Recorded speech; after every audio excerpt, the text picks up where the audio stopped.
This guy's body is completely covered in cursed runes and battle scars, and he's treated like garbage by his own team. But why? Born into a powerful family, branded a failure, he exists for one purpose only: to absorb the curses and wounds of the world's hero squad. The silver-haired princess orders him to strip yet another curse from the blonde hero. Crash obeys. His dark power rips the poison straight out of the hero's veins and dumps it into his own shattered body. His job is to take their pain, and he's not even worth a second glance. All of this while a colossal skeletal boss looms over them, ready to wipe humanity off the map. Then something goes wrong. The hero isn't fighting. He looks bored. He announces the world is finished and drops the bomb. His real power is regression. He's cracking open a gate to the past for himself and his three companions and leaving Crash behind to be slaughtered. When Crash begs for help, the hero smiles, cold and cruel, and hands him the truth like a knife to the gut. Crash was never a comrade. He was a disposable item, meant to be used until broken, then swapped out for a fresh version in the next timeline. And it wasn't just the hero. Every single member of that group owed Crash a debt written in blood. Abela, the Tower Witch,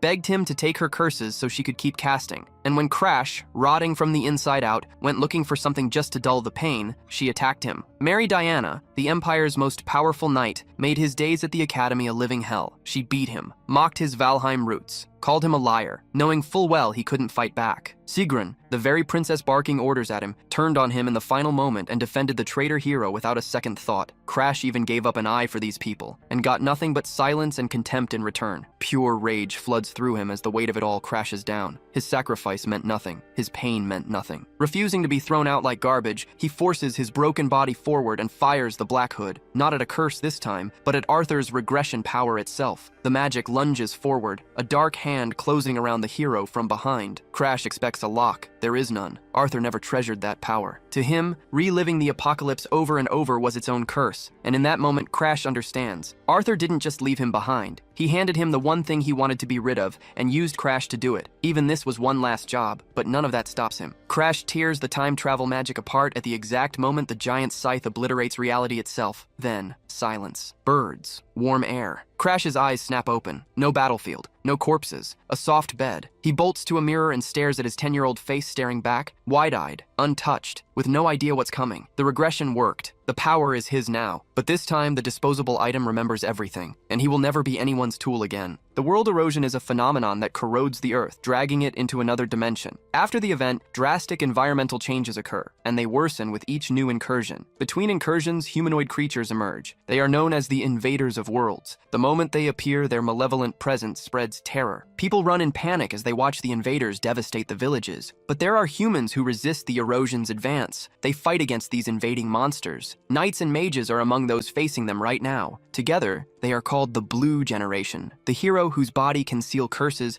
also joined the Blue Generation. In the end, he is treated like a vessel for curses and betrayed by his own comrades. Crash Valheim lived a miserable life until the day he woke up in the past. At 13 years old, he wakes up in shock, realizing his friend's magic worked and sent him back in time. He is in his old childhood room. Moments ago, he faced a deadly cold. Now he feels the summer heat. He understands that his gamble, using the Black Hood on Arthur, brought him back to Green Pine Manor. The magic not only worked, it also stole Lord Arthur's ability. Confusion floods his thoughts. He wonders how it was possible to steal his former comrade's ability. The Black Hood's ability can be used freely, with no apparent restrictions. However, to steal a target's possession, the user must unlock a lock generated upon activation. The lock's difficulty is based on the owner's affinity for the item. This increases the difficulty of the theft, an ability that could transfer 99% of the world's wealth to its wielder. It is a unique ability, with an absurdly difficult theft condition, making it extremely valuable. Crash knows that the greater the target's value,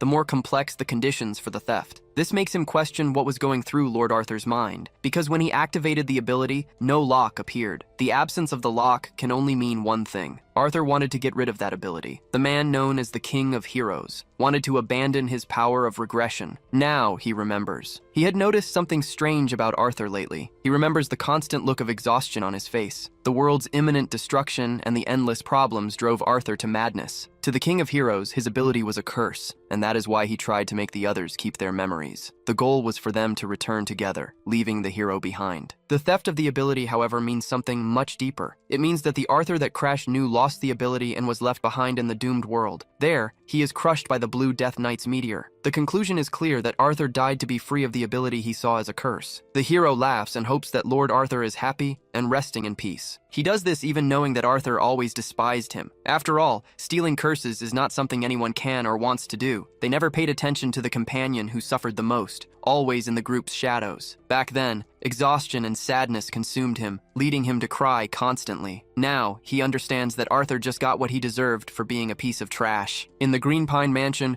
the hero realizes his body is still very small. Seeing his reflection, he notices he is only 10 years old, with a small but already muscular frame. It is the result of wielding a sword every day to survive in the Valheim family, the strongest clan in the kingdom of Starlam. His presence in the Green Pine Mansion is proof that the trial ceremony has already happened. The Valheim family's trial ceremony is the ritual where each person's ability is revealed by a contracted god. The god's rank depends on the contractor's quality, but he was the exception among the blessed bloodlines of Valheim. With no martial talent and rejected by all the gods, he is expelled from the main house. That is why he is sent to the Green Pine Mansion, the destination for all the failures of the royal bloodline. Now, only he, the greatest failure of the Valheim family, knows something crucial. He knows about the end of the world, an apocalypse that not even the blue generation can stop. He wonders if he is capable of stopping this apocalypse. And, as a consequence, the complete destruction of the world he knows. Crash Valheim, now a child, punches the air with determination. He tells himself not to be sad. He still does not know if he will be able to stop the end of the world. But Crash is motivated and tells himself that he must stop it. If the world ends, he will die with it, and so he has no choice. Immediately, he starts thinking about the first step to prevent the apocalypse. At that moment, Ariad, his butler, appears to serve the young master. The hero is immensely happy to see that old Ariad is alive. As the sole butler of the mansion, he asks if the young master needs anything. Ariad is the butler who cared for the failure known as Crash Valheim. However, the poison his brother gave him will be used on the butler, marking his first betrayal at 14 years old. A girl eliminates multiple enemies with a single swift strike. A powerful aura emanates from her body as she strikes down her opponents. The knights are in shock,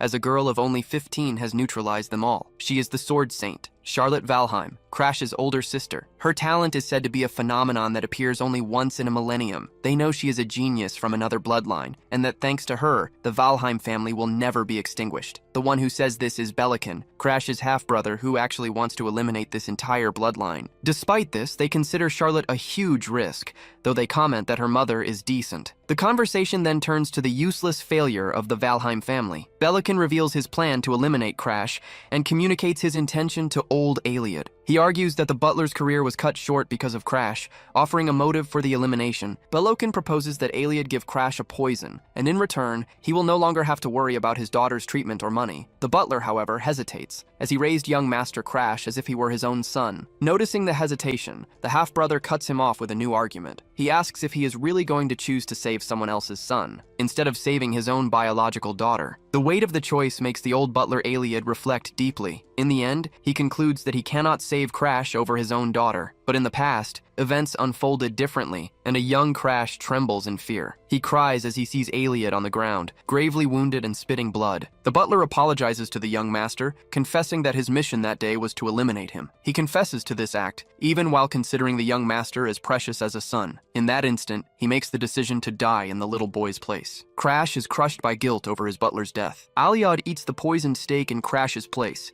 using the poison his brother gave him for the task. Now, Crash approaches and asks the old butler when he intends to take that poison. Aliad is in shock at the question, as Crash knows he plans to poison him to save his own daughter. He states that sooner or later the truth would come to light. Afraid of forcing him to make an impossible choice again, Crash demands that he stop feigning ignorance. He knows this order would never have been given if he were not considered the family's failure. Aliad expected Crash to cry with rage or feel guilty about his betrayal, but the young master's reaction is completely different from what the old butler expected. He asks the butler to follow him. They walk to the library, and Aliad assumes the young master has come to study. The young master orders his butler to cut the wall. He states that the task will be easy, as Aliad is the butler of the Valheim family. The butler takes a few steps forward. He prepares himself and draws his sword. His magical energy activates, preparing him for for potential combat. Then he unleashes a strike that generates a powerful blast of wind. The attack destroys part of the wall with a clean and precise cut. Iliad is shocked to discover a secret passage in that location. As he watches the young master enter the passage, the butler notices something. Crash has become a completely different person. He now possesses the aura of a lord. The young man observes the secret location, and memories begin to surface. Before, everything in this place was consumed by fire, but in this reality, he has reached the location before the fire. The butler asks the young master if he wants the chains on the door to be cut. Crash replies that he will not be able to, and decides to test the power of the Black Hood ability. The darkness advances toward the padlock on the door and begins to destroy it. In the end, the chains holding the door break completely. In that instant, his butler is shocked by the ability the young master used. Crash removes the padlock, and Iliad asks if he has made a contract with a god. At this time in his life, he has not yet made such a contract. He then replies that the contract was made with an insignificant deity. The butler is confused when the young man asks him to report what happened in the library to his father. Until the day before, young Crash's eyes seemed empty and lifeless. Suddenly, everything changed the moment he made a contract with a god. He imagines that the young master has obtained a powerful ability, and remembers that he shares the same bloodline as his sister, the greatest genius of the Valheim family. Even if he is not on Charlotte Valheim's level, the butler believes he can become very strong. For this reason, he decides to understand what has happened to the young master. He tells the young master that he will not report anything about the incident. Crash then understands a side effect of his regression to the past. His actions, different from before, have caused a change in Iliad. The Iliad who betrayed him now exists only in his memories. He thinks about Arthur's suffering and the possibility of having gotten rid of that ability. He plans to cure the butler's daughter's illness to earn his loyalty, increasing the number of pawns in his new life. His rude and impolite demeanor is a facade, a calculated act for the moment he cures the butler's daughter. But for now, the secret library is his only priority. As he opens the doors, a powerful purple light floods his vision. The shock is immediate, and his eyes widen at the scene. Suddenly, a beam of intense magical light erupts through the door, startling him. A chill runs through his body, even for someone who has endured countless curses on his journey. In that instant, there is no doubt that the book he seeks is in this library. His eyes are drawn to an intense light emanating from one of the shelves, and finally, he finds the book he has been looking for all this time. In these books, the ancestors considered failures of the Valheim family recorded their techniques and life memories. This is a product of humanity, a place where they kept their secrets to reach the pinnacle of power. At first, access was free, but it all became secret because of a single person. That person was Damaris Valheim. This man was the greatest failure in the history of the Valheim lineage, but he was also the one who, consumed by the world's erosion, became the strongest of all. The image shows his smile after being consumed by the erosion. Now, the secret book of his ancestors' greatest failure is in his hands. The story of Damaris Valheim, the family's greatest failure, unfolds. And yet he was the strongest in the entire history of the Valheims. At the height of his power, the most powerful warriors of the era challenged him. With his dehumanized hands and giant fangs, he created spheres of pure energy. No one was capable of stopping the monstrosity that was Damaris Valheim. All who faced him met their death. Extreme blood immersion venom. That was his ability. He incorporated the world's erosion into his own body, possessing the insane secret weapon to wield such power. Half of the book is burned, and he assumes that Damaris went mad as the erosion advanced. He remembers when he was struck by the curse of erosion, weakening it with the Black Hood and compensating with other curses. If the same principle applies to the devastation caused by the extreme blood immersion venom, and if he steals a curse that controls this advance, then he can acquire the strength of the erosion like Damaris, but without going mad from the consequences. In this way, he can become as strong as Damaris. Confidence grows within him as the plan to control the venom and avoid insanity seems possible. Crash makes a request to his butler, Iliad. He orders that no one is allowed to enter the Green Pine Mansion. The butler obeys and leaves the library. Iliad intends to repay the young master's favor, and that is why he refuses Belican's offer. Belican is enraged by the refusal, especially when Iliad states that his true master is the young Crash Valheim. Belican's fury grows as he thinks about such a failure in the family, and even Charlotte's genius irritates him, all because her bloodline became an obstacle in his path. If it were not for her, both he and Lish would have kept their positions in the direct bloodline. The memory consumes him with rage. He lets out a scream and his butler approaches to ask if he needs anything. Belican orders the butler to go to the Green Pine Mansion, where the young master Crash is. He demands to know why Iliad changed his mind, but the butler replies that he cannot enter the mansion. Iliad blocks entry to everyone, including the head of the family himself. Belikin is outraged by the audacity of them preventing the owner from entering his own property. The older brother explodes in fury against the younger one, calling him an arrogant failure. Meanwhile, the hero meditates, releasing a large amount of energy in the process. He realizes he has reached the experienced beginner level. There are several stages of aura, and he is in the first, the user stage, as he has just learned to master it. The second stage is the experienced level, where most aura users are. He has barely reached the beginning of the path, while Charlotte, only 2 years older, is already an aura master. But not even his older sister's terrifying power was enough. In the end, she also gave in, as her power did not work against the erosion. Compared to his sister, Charlotte Valheim, he is nothing more than a beginner. The realization makes him question if he can really save the world at this rate. His older consciousness observes him, reminding him that he will only know the answer when he tries. He orders himself to stop lamenting, because before the regression he could not even use aura. Now the situation is different, even if he still cannot compare to his sister. He can get stronger with the secret art, a legacy left by the failures of his family. That is why Crash regains his confidence. He believes he can become stronger, and that it will be enough. His butler congratulates him for reaching the experienced beginner level. The protagonist responds modestly, saying it was nothing special. He then asks why the butler waited for his meditation to end. Aliad informs him that his fiancée, Bianca Hardenhearts, has arrived at the Green Pine Mansion. The news leaves Crash stunned. Bianca is known by a fearsome nickname, the White Demon. She was the leader who, as a pawn of the World Eaters, tried to destroy everything and earned that nickname by defeating the strongest Celestials. Now, she is just the youngest daughter of the Hardenhearts family. Their marriage is a political arrangement. The Hardenhearts rule the North, and the Valheims use this alliance to connect with a powerful martial family. Thus, the two children are mere instruments for their families. He has business with Bianca, but her visit is unexpected. Bianca is the youngest daughter of the Hardenhearts, the rulers of the North, and was born after her mother was taken by the curse of erosion. She carries the curse of the Snow Doll, a condition that left her devoid of emotions from birth. The curse struck her unbreakable soul and corrupted her body, preventing her from forming a contract with a god. She is treated as a cursed child, born in exchange for her mother's life. That is why Bianca is treated coldly by the Hardenhearts family. He wonders if Bianca hates him for some reason. As long as he does not steal her curse, there will be no reason for Bianca to hate him. After all, the Snow Doll is necessary to control the fury of the extreme immersion poison in her blood. He decides to change his clothes to receive her. He orders the butler to let her in so they can talk. 5 months earlier, Crash Valheim and the girl had a fight. He threw her out when he realized she only wanted the Valheim family's power. On that occasion, he demanded the apathetic girl stop pretending to be his wife. She showed no reaction, but the fight struck her deep in her soul. This is why Bianca was reluctant to go to the Green Pine Mansion. Her parents warned her that their survival depended on winning the young Valheim's heart. So even though she wanted no part in the plan, she went against her will. She was told that the fate of the Hardenhearts family was in her hands. She reflects that if she were not being forced into marriage by her family, she would not be stuck with a loser like him. Despite showing no reaction, she feels uneasy and shows anxiety upon arriving at the mansion. The girl is certain that in an ideal reality, she would reject someone like him. Crash arrives to greet her, and the moment promises to be grim. However, he is kind and says he will reprimand the maid for serving hot tea to his fiancée Bianca. The girl shows no reaction to Crash Valheim's kindness. He comments on the weather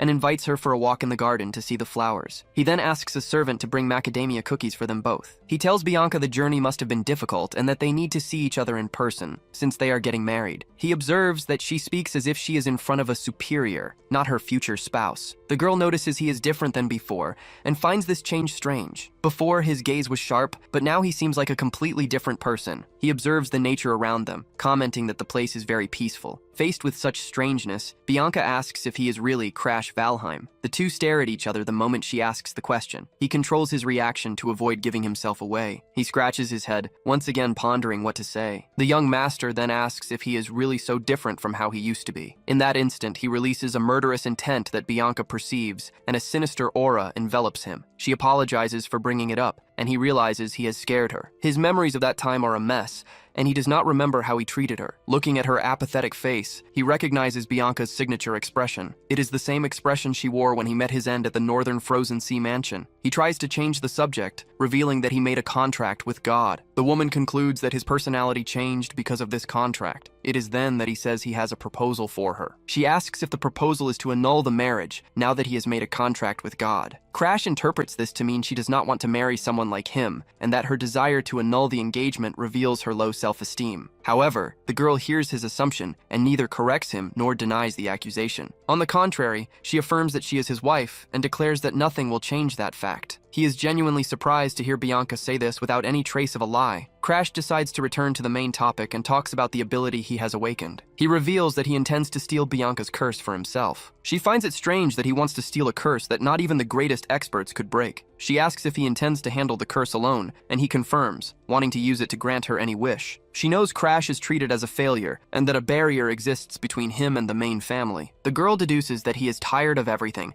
and wants to use her curse to erase his own emotions. She wonders if this is what they call a disease of the heart. After all, a mage once told her that when someone reaches their maximum mental potential, they get a disease of the heart. Succumbing to this disease can lead a person to take their own life, or to become kind, as if they were a different person. It is a dangerous time, where certain behavioral changes are warning signs of an imminent end. The mage warned her that if she ever met someone like that, she should stay by their side. In response, she holds Crash Valheim's hand and affirms that everything will be all right. She adds that he needs to learn to control his emotions without relying on the curse. She promises to visit him regularly, perhaps even live near him, and he is astonished, as he thought she hated him and rejected the marriage. Bianca replies that even if that were true, she would never abandon someone in danger. He understands that Bianca is the type to act without hesitation once she makes a decision, but she is interpreting everything wrong. He fears she will refuse to give up the curse, and for that reason, he decides to activate his ability immediately. He then activates the Black Hood's ability, which manifests and surrounds the girl. His hand passes through her and begins to steal the curse from her body. The condition for the unlock is activated, but something surprises him in the process. After all, the first condition requires him to become friends with Bianca. Crash realizes this will be a problem, as the curse is recognized as part of her body and holds value because she was born with it. To unlock the condition, he needs to become friends with the White Demon, a task more difficult than becoming her husband. If he sends her away, it is only a matter of time until she becomes the White Demon, so keeping her close is the best option. At this moment, following Bianca's suggestion is the best method, and he welcomes the opportunity to see his wife regularly. Then, the girl says she will first confirm with her father if she can live near the hero. She says goodbye, and Crash calculates he will have a month until her return, time he will use to read all the books on secret arts. The next day, inside the Green Pine Mansion, something happens. Bianca is back, to the hero's complete surprise. She announces that she will live with him in the mansion starting today, and that she expects to be well taken care of. The hero is in shock at the news that he will be living with the girl. The hero begins to awaken. He slowly opens his eyes. He then notices that the girl is sleeping by his side. He wonders if Bianca decided to sleep by his side again. He thinks that if a visitor saw them like that, they would misunderstand the situation. She wakes up, wishes him a good morning, and asks what he is doing there. The protagonist asks Bianca the same question. Afterward, he begins his long and habitual meditation routine. As he stops to think,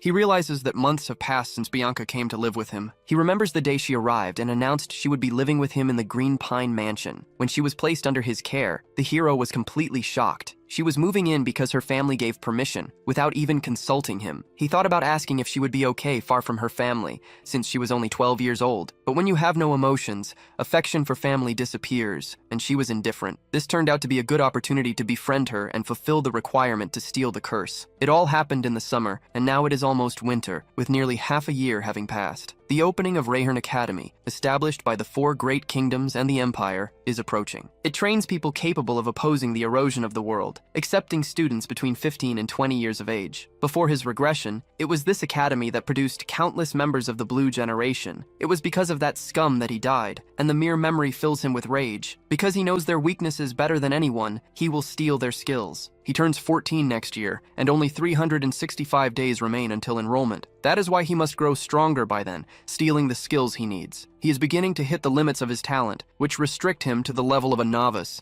the first step toward becoming an expert. His only choice is to steal Bianca's doll curse as soon as possible and learn to use the blood immersion poison. He enters the room and finds Bianca, who is waiting for him, reading a book. Bianca states that she cannot leave Crash Valheim alone. She follows him everywhere as if he were a helpless chick. He wonders when she will finally see him as a friend, which is necessary to meet the condition for stealing the curse. Crash considers asking her out, hoping to build the necessary affinity. At that very moment, his butler informs him that an invitation from the Starlight Sanctuary has just arrived. The Starlight Sanctuary is an annual gathering for the youth of the Starlon Kingdom, an event for socializing and forging connections. He vaguely recalls the event and thanks Aliad for the explanation. Because he was confined to the Green Pine Mansion before his regression, his His memories of the event are hazy. Despite this, he accepts the invitation. He suspects a certain person will be there and decides to go, also to keep the promise he made to his butler. He announces that he will go to the Starlight Sanctuary with Bianca and asks Aliad to notify the necessary people. Bianca warns him that the other attendees at the Starlight Sanctuary will surely try to criticize him. He knows she is right, but he is more worried about what they might say to Bianca. She, however, does not back down and affirms that she will go with him to the Starlight Sanctuary. He argues that it is his duty as her fiancé to protect her from such situations. He clarifies that he is not asking as her fiancé, but because he wants to know her true feelings. She sees the look of pity on his face, and it bothers her once again. For the past few months, Crash has treated her with a strange and unexpected kindness. He takes her with him to the library and even asks what she wants for breakfast. He lets her sleep peacefully under a tree while he tends to his own affairs. The girl feels genuinely happy to be treated with such kindness, something she never experienced in the Hardenheart household. It gets to the point where she almost forgets the terrible first impression she had of him. She realizes she is starting to like Crash and states that she wants to go with him of her own free will, not just as his fiancé. Crash is visibly surprised to hear Bianca's words. In light of this, he agrees to let her accompany him to the Starlight Sanctuary. They depart by carriage, passing the Grand Garayu Pavilion on the way. She notices that he has rented out the region's most famous landmark entirely and realizes the immense wealth they possess. In this world, the reason nobles are respected is because they fight the world's erosion in place of the commoners. And yet these party-obsessed people are considered the future of Starlon. At that moment,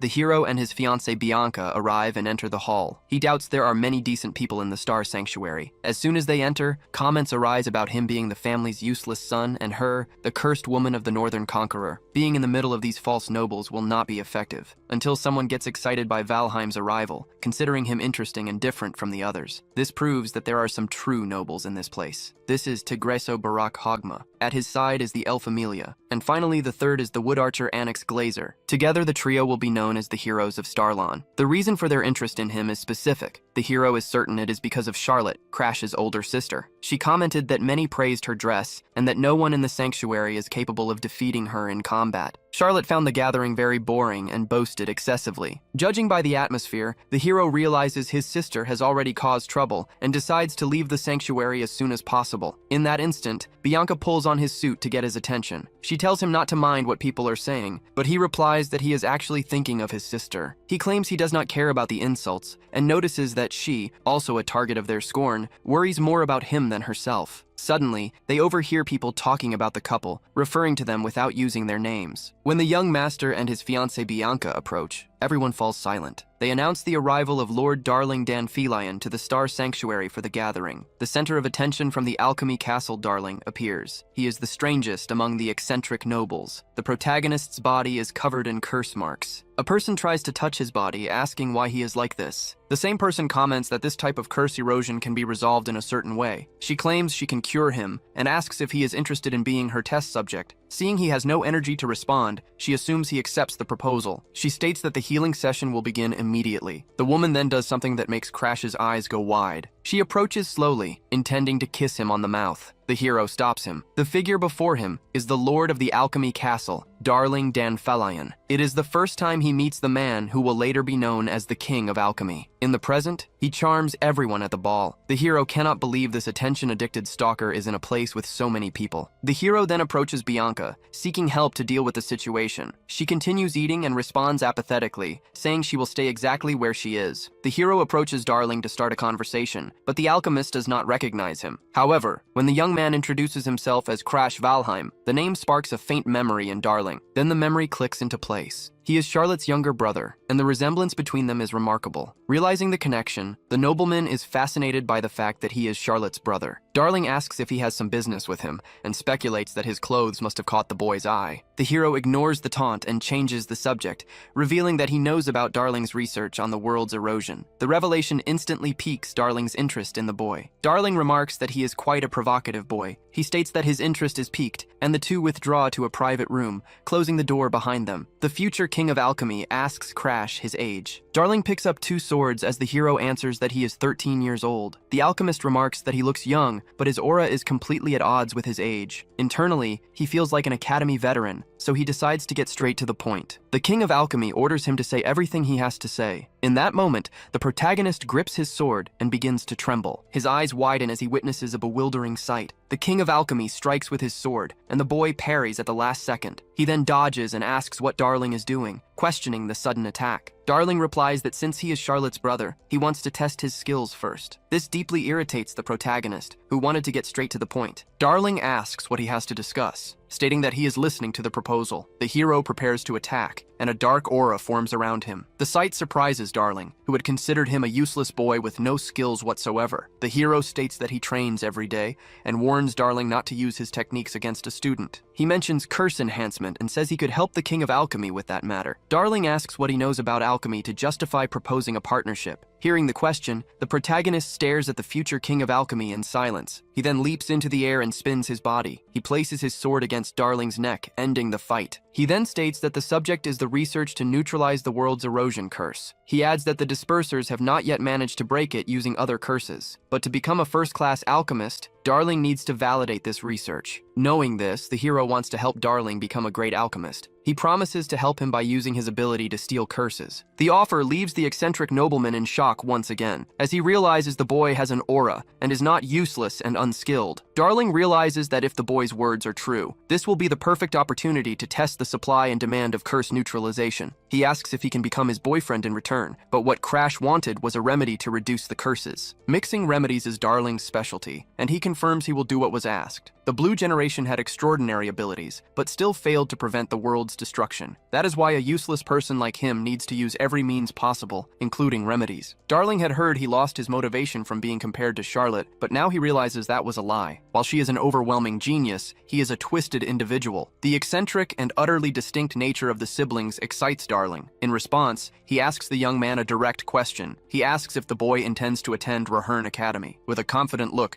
the young man affirms that he obviously will. The answer leaves the future King of Alchemy completely enchanted. He declares that he will mix the remedies for the curse and is very excited to cooperate with Crash. Crash, however, has one more request. He mentions the discoloration disease, an incurable condition that darkens the victim's skin until death. The young master then orders him to create a cure for this curse. The alchemist, however, states that the disease is incurable and that creating a cure is impossible even for him. Coming from the future, Crash knows that Darling will eventually find the cure. Darling clenches his fists and considers a response. Crash insists that he will be able to find a cure for the curse. Darling replies that the insistence wounds his pride a little. Despite this, the two shake hands and seal their promise. Crash asks that the remedy be sent to the Green Pine Mansion, and Darling promises to deliver it in person. He cannot stop thinking about how deeply Crash loves his sister Charlotte. Darling then confesses that the spot by his side is vacant and that he would like to be his boyfriend. He admits the boy is still a child, but confesses that he also likes men. Hearing the alchemist's confession, the young man becomes visibly frightened. He starts running the instant the King of Alchemy declares him his future lover. Crash remembers that Darling was the exact same type of man in his previous life. Back at the sanctuary, he notices a crowd forming a circle around some kind of scene. With a grim expression, he runs to see what is happening. In the center of the circle, a man holds Bianca by the arm, but her expression remains indifferent. Even with her arm gripped tightly, her thoughts are only of Crash. The moment he appears, she calls his name with an apathetic gaze. In that instant, Crash lands a kick on the man holding Bianca's arm. The impact sends the aggressor flying, making him crash into a table. The man was trying to take his fiancée by force. In response, Crash confronts him and demands to know what he thinks he is doing. He questions why the man dared to take his betrothed against her will. The man reacts in shock to the accusation. Crash points out that he was putting his hands on a 12-year-old girl, his fury evident. He asks if the man has that kind of taste, and the frightened guard vehemently denies it. The man defends himself, claiming he was only following orders from Princess Claudia. Crash is surprised to hear the name Claudia Stalin. The second princess ordered him to take Lady Bianca, and since she resisted, he had to use force. Bianca watches everything in silence, and Crash decides to believe the man's story. After all, she is the youngest daughter of the Hardenhearts, the rulers of the North, and the curse has tarnished the family's reputation among the nobles. Crash wonders why the princess would go to the trouble of summoning Bianca personally. He is certain that something is wrong. He searches for the real reason behind the princess's order. Then another connection forms in his mind. Someone close to the princess. The memory of that malicious boy's face surfaces. It was Anix, the man who obsessively stalked his sister. Even after his defeat at the Star Sanctuary, Anix's hatred and sick admiration for Charlotte persist. Anix knows he can never defeat Charlotte, so now his sights are set on him. Crash now understands the stalker's plan. With the truth in mind, Crash turns back to the guard. His attitude changes completely, and he allows the man to carry out his task. However, he sets one condition. He wants to see Lord Annex, not the second princess. He states that the guard serves the princess without knowing who is really pulling the strings, and so, he and Bianca head to the meeting with the princess and Lord Annex. The two of them walk down the hall towards their destination. On the way, Crash reflects on why Bianca refused the order. He is able to unravel the plot because he has lived through all this before, but Bianca, at only 12 years old, should not be able to sense the danger. He then asks his fiancée why she disobeyed the princess's summons. She replies that she was only obeying his order to wait in that spot. Crash Valheim smiles, realizing the girl's total innocence. He pats her head and tells her she did a good job. Suddenly, Annex starts to laugh. He is surprised to see the protagonist arrive. Crash says he came to see him, and Annex is pleased with the answer. The order was to allow young Master Crash inside the moment he arrived. The protagonist realizes the order was meant for Tigreso, Barak Hogma. He wonders who considered him such a skilled dual-wielding swordsman, and where it all went wrong. Crash is relieved to learn that Annex gave an order to help him. Annex is curious about Crash Valheim and wants to fight him. Crash fought Charlotte, even though it is forbidden in the sanctuary, and that is why Annex believes facing him will be easy. Although both are experts, Annex's level is higher and his battle sense is unpredictable, making it impossible for Crash to read his movements. Before facing Annex, Crash wants to avoid a confrontation with this man, but seeing the look in Tigreso's eyes, he knows his opponent will not give up the fight so easily. Tigreso clenches his fists, concentrating his mana for a powerful punch. The massive blow hurtles toward Crash, who dodges and prepares a counterattack. He slides to evade Tigreso's attack. Tigreso performs an acrobatic flip to dodge the protagonist's strike. Crash gets back on his feet, ready for another attack. He kicks Tigreso with all his strength, and the blow connects. His gaze is one of rage and precision fixed on his enemy. Then, he unleashes the 1-inch punch on Tigreso. The impact slams his enemy to the ground, knocking him unconscious. The protagonist sighs, ending the fight quickly and easily. Moments later, he wakes up and accuses Crash Valheim of being cruel. Crash replies that he was the one who challenged him, and that he could have avoided the fight. Now, Tigreso says he will get his weapon so they can fight again. The young master asks if Tigreso can even continue the fight. Even though he is injured, he smiles, confident about a second round. However, he suddenly collapses from the damage sustained in the fight. He passes out completely, unable to continue to a second round. He explains to Bianca that he used a secret family technique in the fight. The 1-inch punch came from a failure of the Valheim family. It is a secret technique that unleashes maximum destructive power at close range and causes internal damage. Before his return, it was the only technique he managed to salvage from the burning mansion. Thanks to it, he survived countless life-or-death situations. He used his best technique, and he knows Tigreso will not be getting up for a long time. He says they can now enter the hall since their opponent will no longer be in the way. They open the door, ready to face their targets. They find a man and a woman leaning on the balcony of the sanctuary. Someone approaches and calls for Baal. The man finds it hilarious that they managed to defeat Barak Hogma. Crash knows that Annex used the second princess to lure him to this location. He realizes Annex is not here for her, but came directly for him. Annex concludes the rumors are false, since Crash figured it all out on his own. Crash challenges him to a duel and declares there will be a consequence if he loses. He states that the rumors will change after this fight because he intends to steal his ability. If the rumors call him a failure, then defeating him today will change that story. Annex Glazer watches Crash as he speaks. They were together from the academy to the Blue Generation. In his past life, they were old friends. They went through many trials together,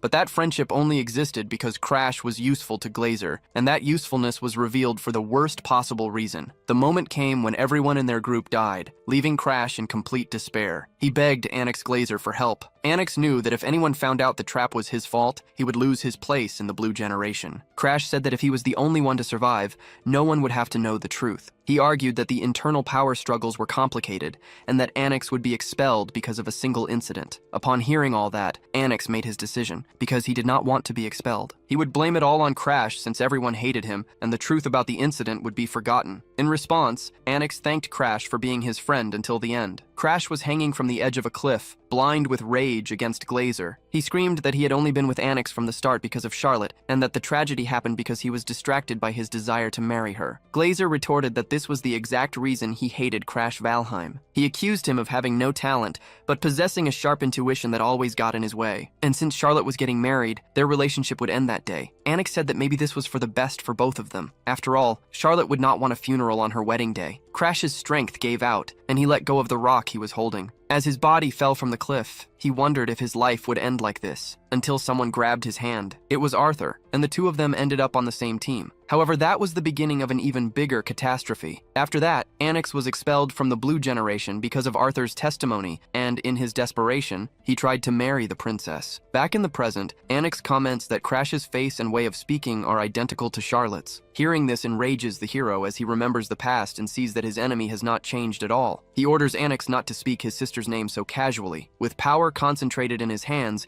he charges toward the enemy. He declares that just like his sister, he never runs from a fight and always goes on the attack. Anix Glazer shows no reaction. A tree erupts from the ground to block his punch. The hero grabs the branch, preparing an acrobatic move. He then vaults onto the branch to launch another attack, but the branch beneath his feet begins to break apart. It coils around his ankle as if it were alive. Then the tree root grabs him by the foot and hurls him away. He slams into the ground, and more branches instantly erupt to pin him down. He finally breaks free from the branches and takes a fighting stance once more, but exhaustion begins to set in. Just as he predicted, this is a difficult fight. Anix asks if that is all he has, and suggests he use a weapon against the Glazer family's secret technique, the Celestial Wood style. He combines his recovery ability to manipulate various plants, reinforcing them with his aura. The hero picks up a piece of wood and asks if this is the weapon he wanted. He declares he will fight using the same kind of branch his opponent is so fond of. Glazer is insulted by young Master Valheim's attitude. He challenges him to block his root attacks with nothing but that small branch. In that instant, the boy rushes forward, dodging every attack with apparent ease. His agility surprises Glazer,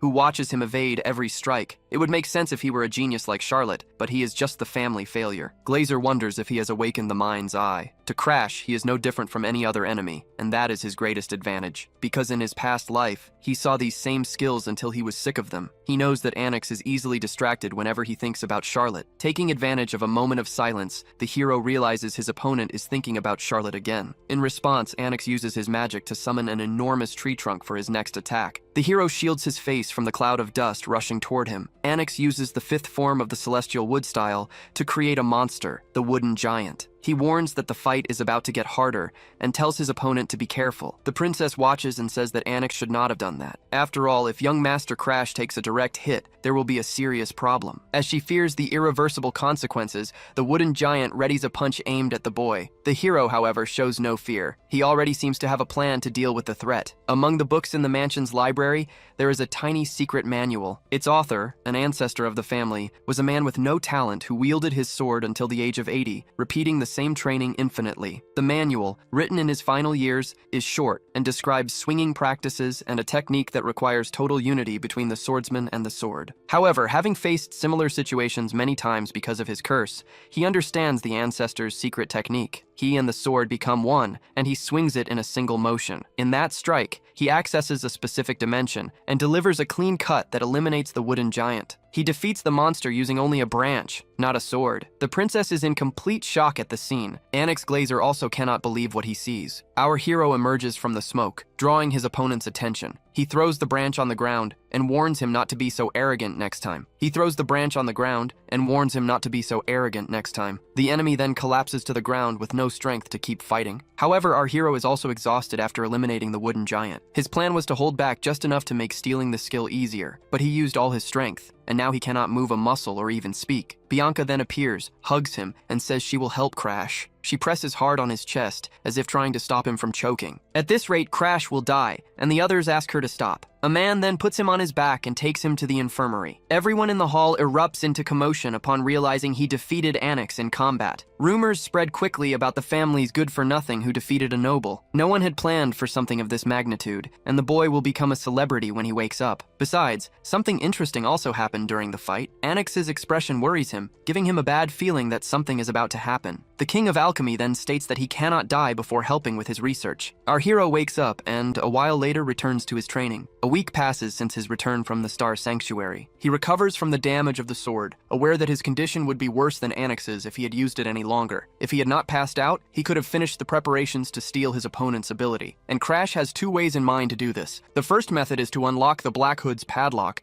and the second is to induce the opponent. The method he intends to use is the second one. This method is considered easy, as long as one can overwhelmingly defeat the opponent. Since the Wooden Giant fell with a single attack, the The doubt Anix feels spreads like waves. Losing to the worthless man he despised makes him doubt his own abilities. Even if it takes time, his recovery ability will eventually belong to Crash. This is because he intends to train every day for the next year, until the academy, to overcome his genes. In that instant, his butler appears to address the young master. He informs him that Belican, his older brother, has just arrived at the Green Pine Mansion. Unable to ignore his presence any longer, he allows his brother to enter the mansion. Bianca offers him a glass of water after his intense training. She also comments on the smell of his sweat. He knows that impurities are expelled when expanding his aura, and he did not even notice the foul smell. She asks if he should not take a bath before meeting his brother. Faced with his refusal, she asks him to stay away because of the odor. He asks if she is giving orders to her own fiancé. He realizes how much Bianca has grown after the recent events. Then, she starts running away from him, which surprises him. He sees her as a younger sister and cannot resist teasing her. His acquaintances from before the regression would be watching him coldly now. He immediately thinks of Lord Arthur's reaction, which would be completely apathetic. He believes Arthur would call him soft and say that at this rate, he would not be able to stop the world's destruction. Thinking of Arthur makes his mind wander for a moment. He hates to admit that, except for the final moment, Arthur was always a hero on the front lines who never let his guard down. The teasing is interrupted when his older brother finally appears. Belican Valheim notices the two are having fun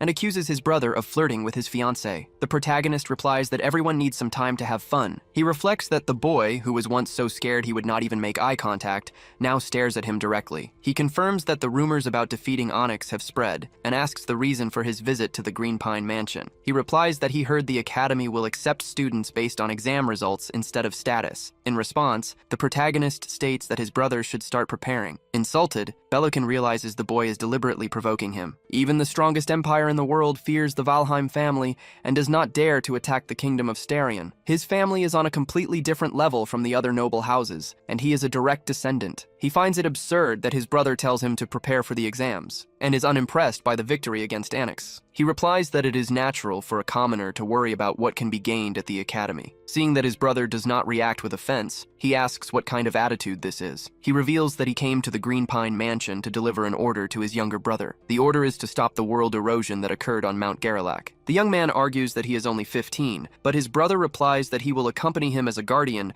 and tells him not to be afraid. He realizes his brother wants to test his strength and keep him under control, and so he agrees to go along. He is more accustomed to fighting the corrosion than to living a peaceful life. Even if it is a trap, he has a plan. He informs Bianca that he will be away to handle the corrosion mission and asks her not to follow him. She replies that she will not follow him and calmly obeys. She comments that it is absurd to send a 13-year-old child to handle this type of mission. Upon hearing the words of the cursed princess, his older brother complains. He protects his fiancée, saying that his brother should not take the words of a 12-year-old child seriously. This statement directly insults his brother's intelligence. The brother reacts with fury to his words. He turns his back and leaves, offended by his younger brother's provocation. Then he tells Bianca that she did a good job, even without knowing exactly what she did. He adds that even without understanding, the lady will be happy with the result. As he strokes his fiancée's head, she asks him not to faint again. He picks up his weapon and states that he is leaving for the mission alongside his brother. The world corrosion is a phenomenon where the world is invaded by another dimension, causing new species to emerge. Over time, drastic changes occur in the environment, and the corrosion expands. This results in entire areas transforming into otherworldly landscapes, like Mount Garalac, which rotted. The area is classified as a 3-star corrosion, and the purification team reports that the work will begin after the boss is defeated. The 3-star level is a challenge that would trouble even an experienced order of knights. Despite appearances, Belican is a high-level expert, capable of defeating the boss of the corrupted zone with ease. At this moment, however, he makes a request to his brother Crash. He says that he brought him here so that he, a low-level specialist, can gain some experience. Crash pretends to believe him, but he knows his brother has a hidden motive. The reason he followed him, even while aware of the pressure being applied, is to test a temporary solution for his own power surges. In that instant, they strike down a bizarre insect from the corrupted dimension. The knights comment that at this rate, the combat will never end. Crash points to a headless, corroded creature covered in teeth and warns that they must protect their bodies with aura because its bite causes swelling. The knights ask if Crash has ever fought in a corrupted world before. One of them observes that it is already strange for a 13-year-old boy to get so close to a zone like this. His brother comments that for someone so useless, he is far too calm in his first corrupted zone. After all, when he himself saw a corrupted zone at 15, his pride was shattered. He wonders how his younger brother can give advice to the knights, a reaction completely different from his own first experience. Seeing the smile on Crash's face, he tries not to compare himself to the boy. His ego is already shaken by his younger brother's performance. He grips the sword with trembling hands, watching his brother instruct the knights. Then, he activates an aura that envelops the blade of his sword. A specific hypothesis forms in his mind. He fears that Crash, just like Charlotte, grows to surpass him. In that scenario, Belican becomes the useless one of Valheim, a fate he refuses to accept. In that instant, he charges forward and attacks some nearby monsters. He warns that they are approaching the boss area, and then steps into a red mist. Belican comments that they are lucky, as the situation seems easier than his first time, with no other corrupted species besides the boss. The hero retorts that this is all the more reason to keep their guard up, as the situation is too strange. He suspects there must be a 3-star boss powerful enough to maintain all the corrosion by itself. His brother orders the knights not to be scared or shaken by the child's words. He claims that it is just a 3-star boss,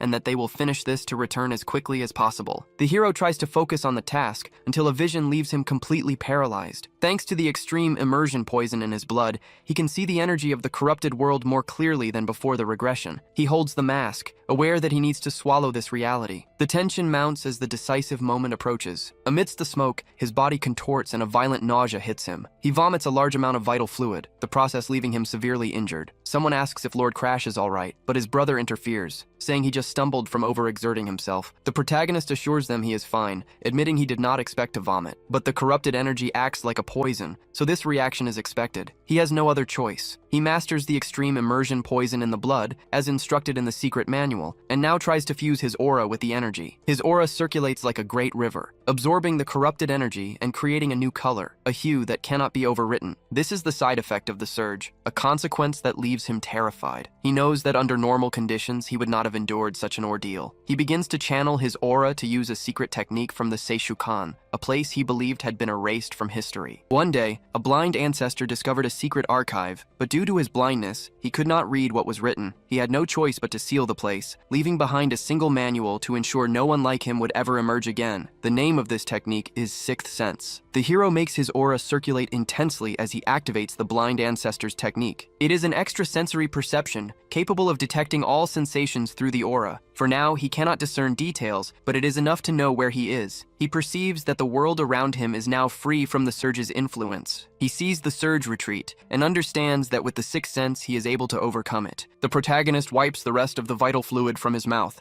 as a new thought takes shape. He knows this is a temporary solution, as an outbreak can occur at any moment when absorbing energy from the corrupted world. In that case, he still needs the ability of Bianca's cursed doll. Even though it is just a containment measure, the fact is that he can resist. It is the first time he manages to evolve to the next level, and then he feels something strange. He turns his head back, because he senses an enemy has appeared. In that exact moment, a bizarre creature emerges behind him. The malevolent creature remains with its eyes closed, until it opens them, emanating a red light. Our protagonist stands before the area boss. Before him stands a giant red being, a mixture of a worm and a lion's body. He warns everyone that this chimera is the level 3 area boss. The bizarre monster lets out a great roar to intimidate them all. Belican, the protagonist's older brother, widens his eyes in shock. The protagonist reacts the same way as his brother, terrified in the face of the monster. This monster is Senganki, the demon of 1,000 faces. It prepares for combat. He orders everyone to prepare for the impending battle. The protagonist's older brother begins to envelop his sword in ice. Immediately after, he energizes it with fire. Then, the sword grows and becomes completely engulfed in flames. Belican's ability is always impressive, with immense destructive power. The protagonist knows this is Ignis, the sermon ability. This same ability burned his arm in his past life, when his brother wanted to show the power gap between them. Now, he watches Belican ignite his sword to defeat the enemy. Before the regression, his brother was completely insane. Now, he shows a very different demeanor, and the protagonist wonders if he is normal. However, the protagonist hopes that he has changed. Suddenly, a skill is used and steals someone's face. One of the knights comments that it is a curse that erases faces. He adds that even the most experienced have trouble against those 8 arms. If the situation has come to this, the only choice is to flee. But the protagonist's older brother disagrees and orders them to fight. He unleashes a flaming slash against the creature they face in combat. The creature starts to catch fire, and its many faces express the monster's agony. Then, the creature falls to the ground after receiving the powerful flaming strike. Belican shouts at them not to give up, because he is creating an opening. The knights at his side are surprised by his leadership. As expected, even the boss is powerless against him. The protagonist wonders if someone has died, since he cannot find him anywhere. He realizes his brother's gaze is fixed on the thousand-faced demon, not on him. His older brother is completely focused on the area boss. At this critical moment, a vital fluid pours from the monster's eyes like tears. Its many faces shed the vital fluid, crying in agony. The protagonist is certain that something is wrong with the monster. He knows that at this rate, the situation will become dangerous for the group. Immediately after, his older brother leaps onto the creature, preparing another attack. Belican feels the immense pressure emanating from the creature. He knows they must eliminate the demon now, before some anomaly occurs. He orders all the knights to attack at once, and he himself charges into the fight. The creature absorbs his aura attack, which has no effect at all. He orders his knights to launch the next attack before the monster transforms any further. After all, the Knights of Valheim should not be intimidated by something like this. He asks what exactly they are doing, noticing that they are all standing still. Then, the protagonist's older brother realizes he has fallen under the curse of the thousand-faced demon without even touching it. He feels a strange sensation as his face begins to melt. He realizes he is caught in the curse. His face is erased, and he stands motionless before the monster. Suddenly, rain begins to fall, and a storm approaches. The protagonist realizes the situation is turning against them. The brothers feel they are going to die in this dire situation. He is certain that at this rate, his end is all that awaits. The thousand-faced demon is nearby, and he wonders how far they have come. The conclusion is that they have walked for a long time without reaching the outside, which means the world corrosion is an enclosed space. He thinks they cannot leave unless they defeat the demon. The thought that this is his end begins to take hold of him. He has visions of Charlotte, who speaks to him. She advises Belican on how he can survive. He tries to flee from the creature, which pursues him with full force. He is terrified by the creature's size and its obvious level of danger. He draws his sword and imbues it with a flaming aura to face the demon. He smashes his sword against the creature's immense hand,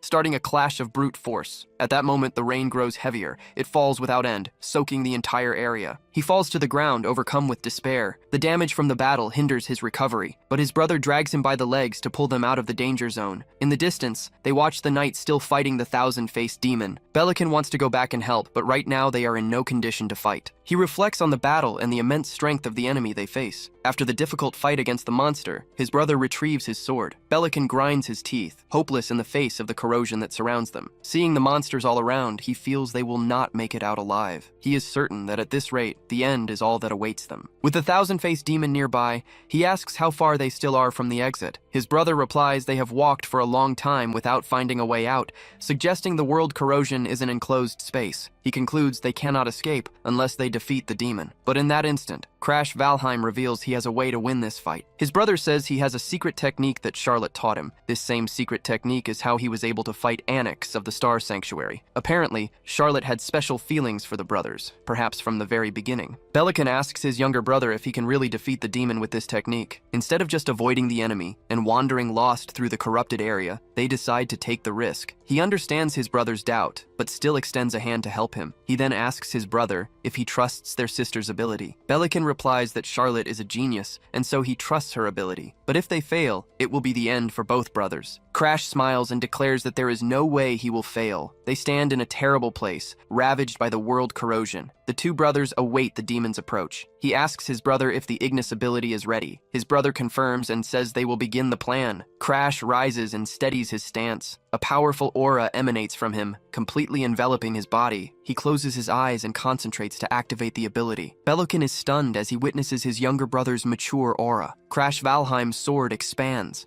continuously releasing energy. His brother wonders what kind of focus this is, what kind of aura surrounds him. He has never seen such a pure aura before. He hesitated when Charlotte asked to add the flames of Ignis to her secret technique. Despite all his practice, he never mastered that aura, but his brother somehow did. Crash asks for some of his brother's Ignis, and he complies. He hands over his fire magic, concentrating the power at the tip of the sword. Crash is engulfed by his brother's Ignis magic, and his body is covered in flames. His sword also grows, its blade consumed by embers. He then points out a problem to his brother. He says he cannot maintain the technique for long, and asks his brother to buy him time. His brother watches the flames, burning with an intensity he himself could never achieve. With that sword, he can likely defeat the demon of 1,000 faces. He remembers how he lost his subordinates in an instant, and how he could only run for his life. If Crash defeats the demon, it will mean something. It means he is weaker than the Valheim family's failure. Crash needs just one strike to end the demon. He prepares the strike, his sword wreathed in the flames of his brother's Ignis. He unleashes the attack perfectly,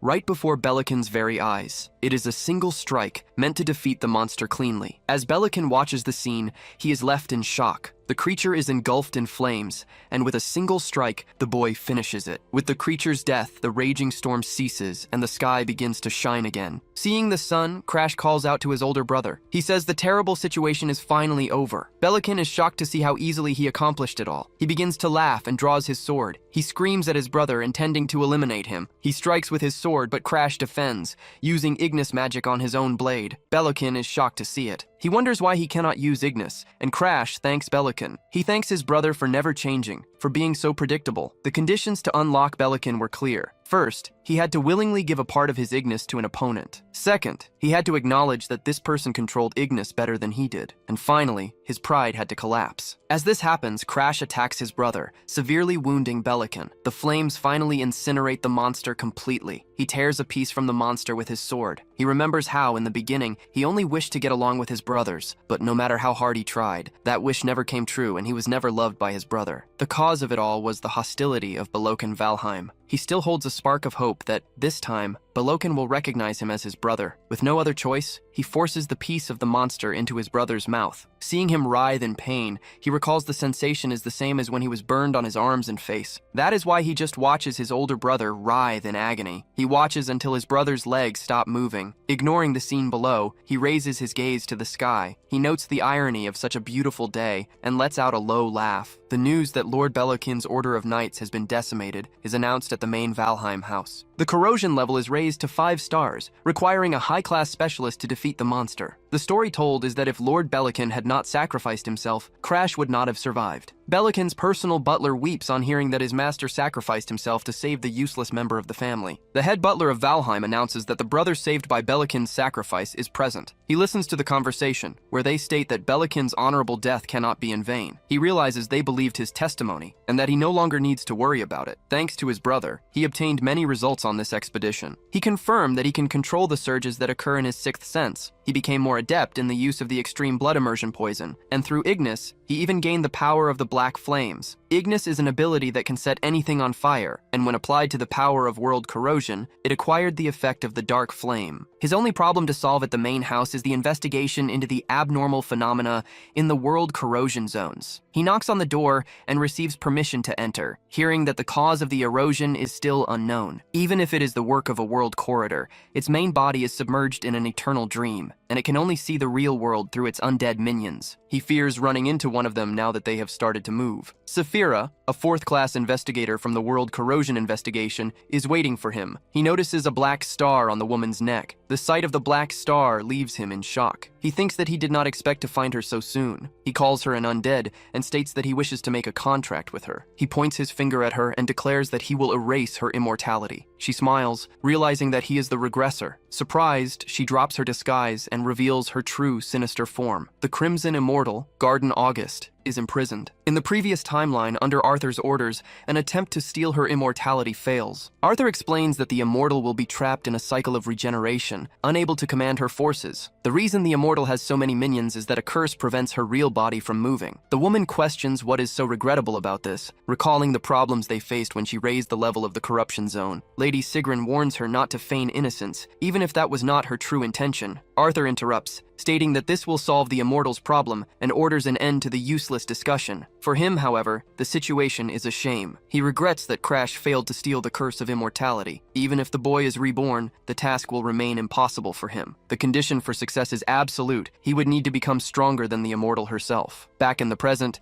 the woman smiles and asks if he is the regressor. She reveals her true face and declares she has found something completely useless. He responds by asking why she believes he is the regressor. She explains that a mere child proposing such a bold deal can only be a regressor. She accuses him of lying since a regressor trapped in the gears of time could not eliminate a being who transcends time itself. The boy points his hand, his ability active, and assures her he is not lying. After all, his ability is capable of stealing her immortality. He uses the Black Hood's ability, and a purple spectral hand envelops the woman. She clenches her fist, beginning to manifest her own energy. To find someone capable of eliminating her, she continued to increase the world's corrosion. And now, someone capable of stealing her curse of immortality finally appears. He presents his condition. He needs her help to become stronger. He explains that the ability can only be activated when he becomes stronger than her. He would become her disciple, and in return, she would sell her own soul to be free of the curse. Crimson Garden. August promises to make him the strongest man in the world and accepts the deal. It is absurd to be dominated this way by her aura alone, without her true body present. Crimson Garden is powerful enough to rival Arthur and his strongest subordinates. Even if he must borrow the power of a corruptor, he needs to stop the corrosion that annihilates the world. In this life, the regression ability has returned to Arthur, making it impossible for him to regress again by his own will. If the world is destroyed again in this life, his own existence will disappear. That is why, from now on, he and the Crimson Immortal will work together. When he calls her Crim, the woman reacts with surprise. She says his name, Crash, out loud. She places her hand on his head and orders him to call her master. With that settled, he finally sets off for his home. He explains that he came to this place many years ago, but he does not live here anymore. Valkyrie, the Lady of Valheim of the Direct Order of Knights, appears, and he can barely recall his own parents' faces. His mother explains that she did not reveal herself at the Pine Mansion, but became interested after hearing rumors about his changes. She introduces herself as his mother. She informs him that the Lord of the House wanted to see him immediately upon returning from the Forbidden Domain. His father traveled to a demigod's realm and, through the stars, sensed something related to his son. For that reason, Arya instructs him to remain at the main house until his father returns. He refuses to waste time at the main house because his fiancée Bianca is waiting for him. He says he will return when his father arrives and calls for him, a response that surprises his mother. Through the window, she watches him leave. She reflects that maybe his father can see him in person, and so he takes a carriage and arrives in a village. The journey continues along a simple dirt road. He feels free,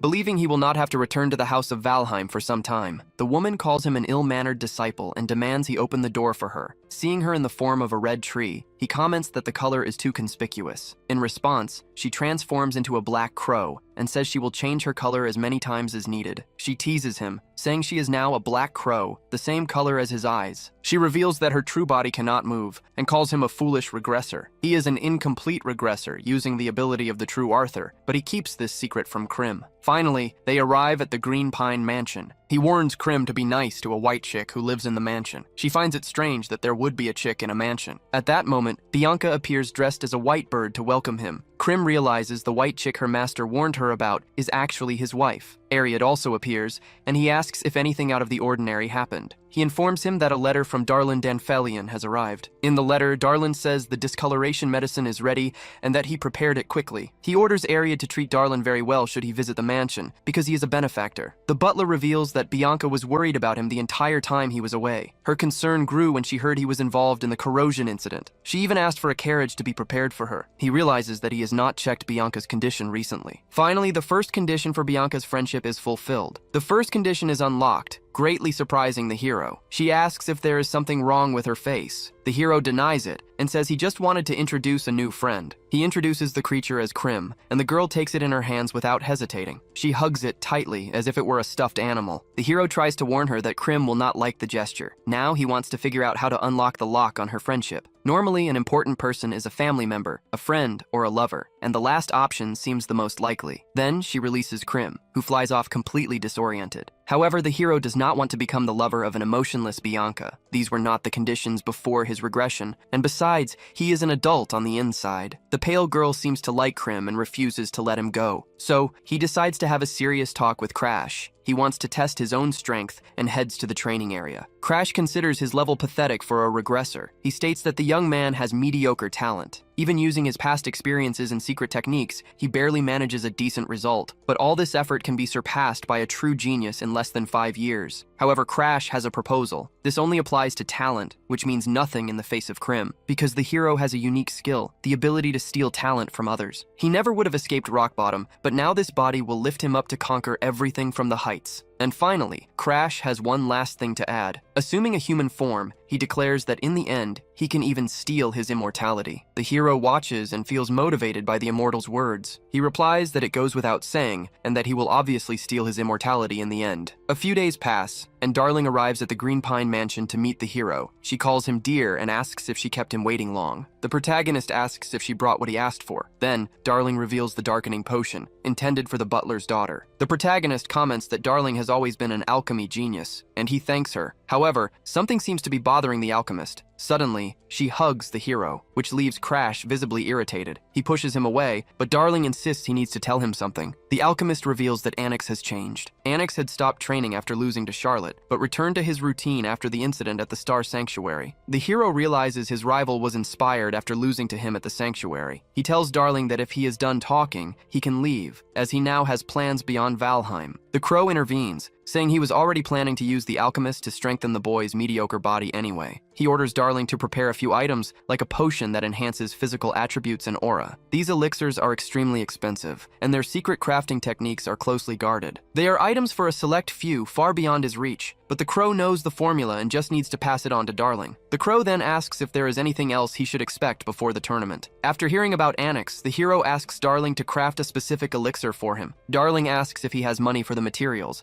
and the boy claims he will find a way using knowledge from his past life. The crow asks him to repeat the ingredients so Darling can write them down. The hero then begins to list the materials for the king of alchemy. Darling is visibly confused by some of the components on the list. He begins to write down everything the boy says so he will not forget anything. The alchemist asks where he got that information, and the hero replies that it is a secret family formula. Darling says the only problem will be getting all the materials. He explains that it is impossible to get Sun Snow's core or the Golden Dragon herb. Sun Snow's core is only found in the steep, corrupted mountains to the north, in Hardened Heart territory. The Golden Dragon herb is a phantom item that grows near golden dragon nests in the remote regions of the Empire. They could buy it on the black market, but if the Empire found out, the consequences would be disastrous. The hero decides that if there is no other way, he will have to find a black market merchant. Darling then suggests the Epiphania Empire's martial arts tournament for youths under 15, where the prize is the Golden Dragon herb. The hero remembers he is from Valheim, and that the Empire uses the tournament to gain political leverage against the Academy, which would complicate everything. Despite this,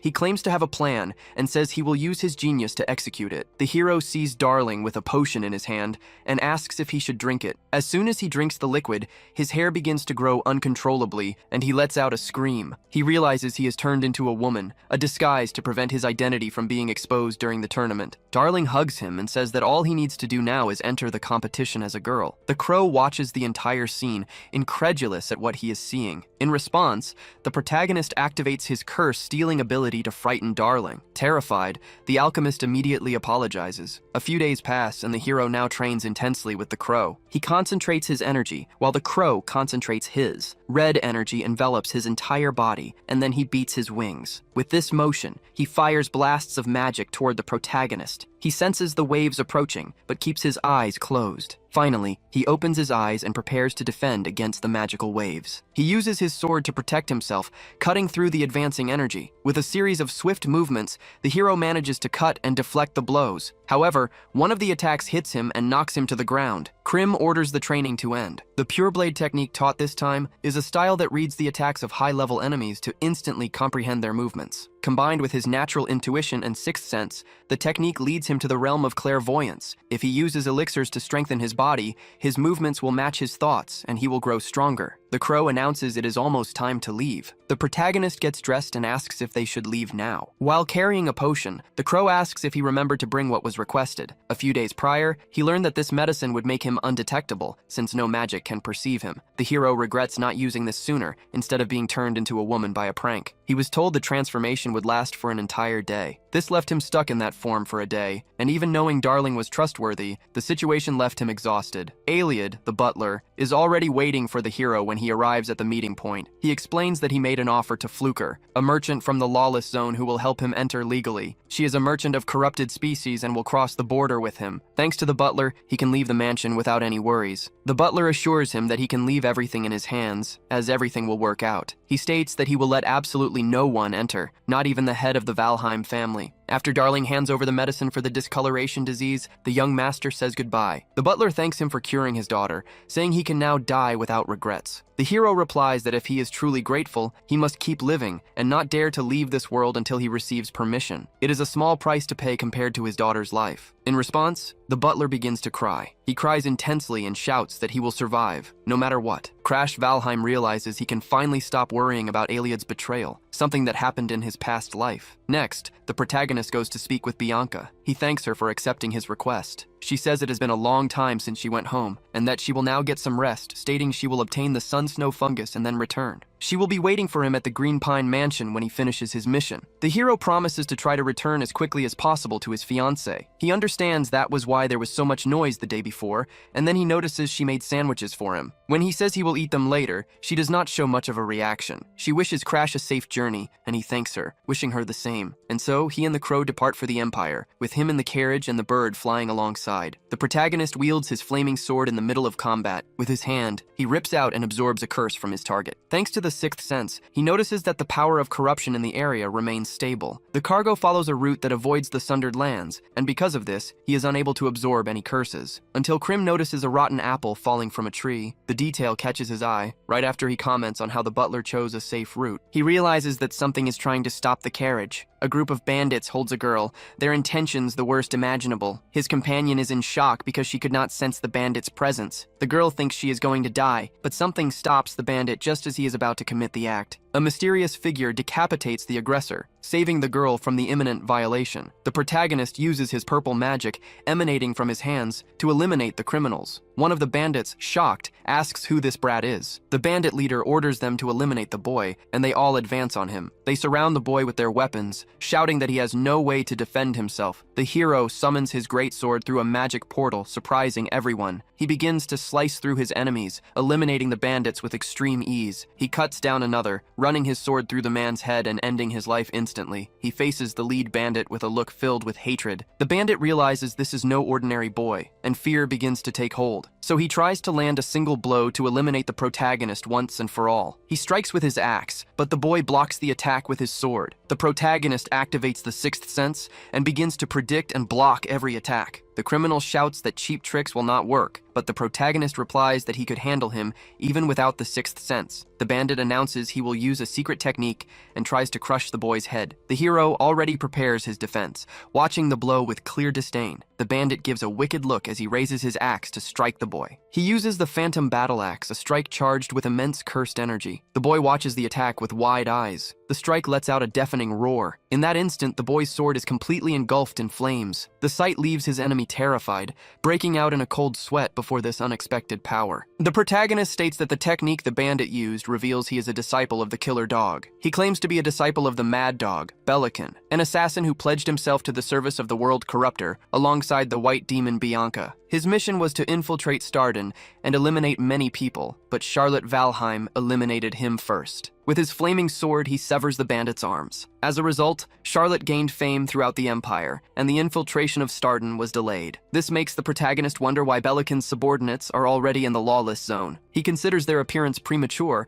and defeats one of the Mad Dog's pupils, setting the man's body on fire without hesitation. A bad feeling about what is to come overwhelms him. He decides to take the Golden Dragon herb and flee as quickly as possible. They arrive at the imperial capital, Ceylon. A wooden sign indicates the registration site for the martial arts tournament. A crowd gathers to compete in the tournament. The sight of the crowd excites the fourth princess of the empire, Epiphania. She expresses a desire to take everyone to the Rahern Academy, but her attendant warns her that His Majesty would be angry. The princess orders them not to mention her father or her hallucinations. Sisley's attendant tries to tell her something important, but Cisleophania, the emperor's youngest daughter, refuses to listen and covers her ears with her hands. At 7 years old, she possesses a brilliant mind, capable of solving complex mathematical problems. Her talent is so great that many believe she can rewrite the history of the empire, a fact that is reported to His Imperial Majesty. This is how she discovers her position as an imperial candidate. Getting involved in the dispute for the throne with a fragile upbringing means immediate elimination. To survive, she needs to make everyone around her lose hope in her. So, Sisley uses her brilliant mind to play the part of a completely out-of-control daughter. In the end,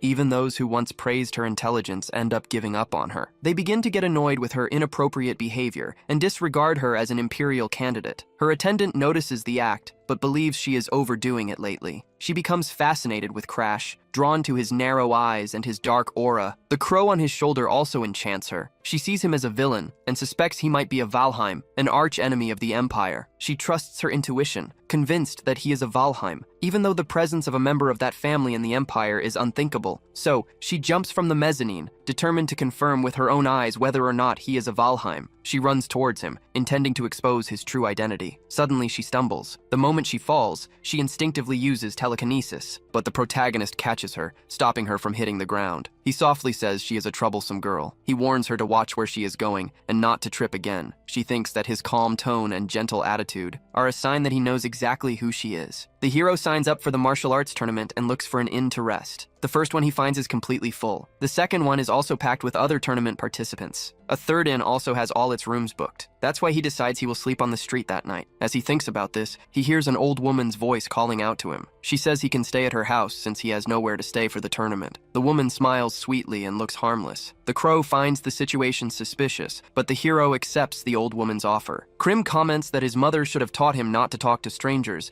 but the hero is tired of sleeping on the streets since his past life. The crow considers that regressor annoying and careless. So, he flies after the hero toward the old woman's house. She goes to prepare dinner and instructs him to settle into the back room on the second floor. He goes up the stairs and finds a girl standing there looking at him. It is the same princess he met earlier at the tournament hall. The hero feels an immediate exhaustion just from looking at her. He realizes he has fallen into a trap and decides to ignore her, heading to the room to avoid trouble. He is about to open the door, but she stops him. She accuses him of ignoring a girl who is trying to talk. The hero is visibly annoyed by her words. He states that she is not his type and that there are more beautiful people in the world. He decides not to answer, and the princess finds him even more mysterious. She follows him down the hall, chattering non-stop. The hero gets irritated and orders her to stop following him. The girl insists they will have dinner together and that she wants to know more about him. The hero refuses to talk, saying he is not in the mood. She asks if he is being serious. She reminds him that she is a princess and that he should not act this way toward her. She calls him by his name, Crash of Starlon,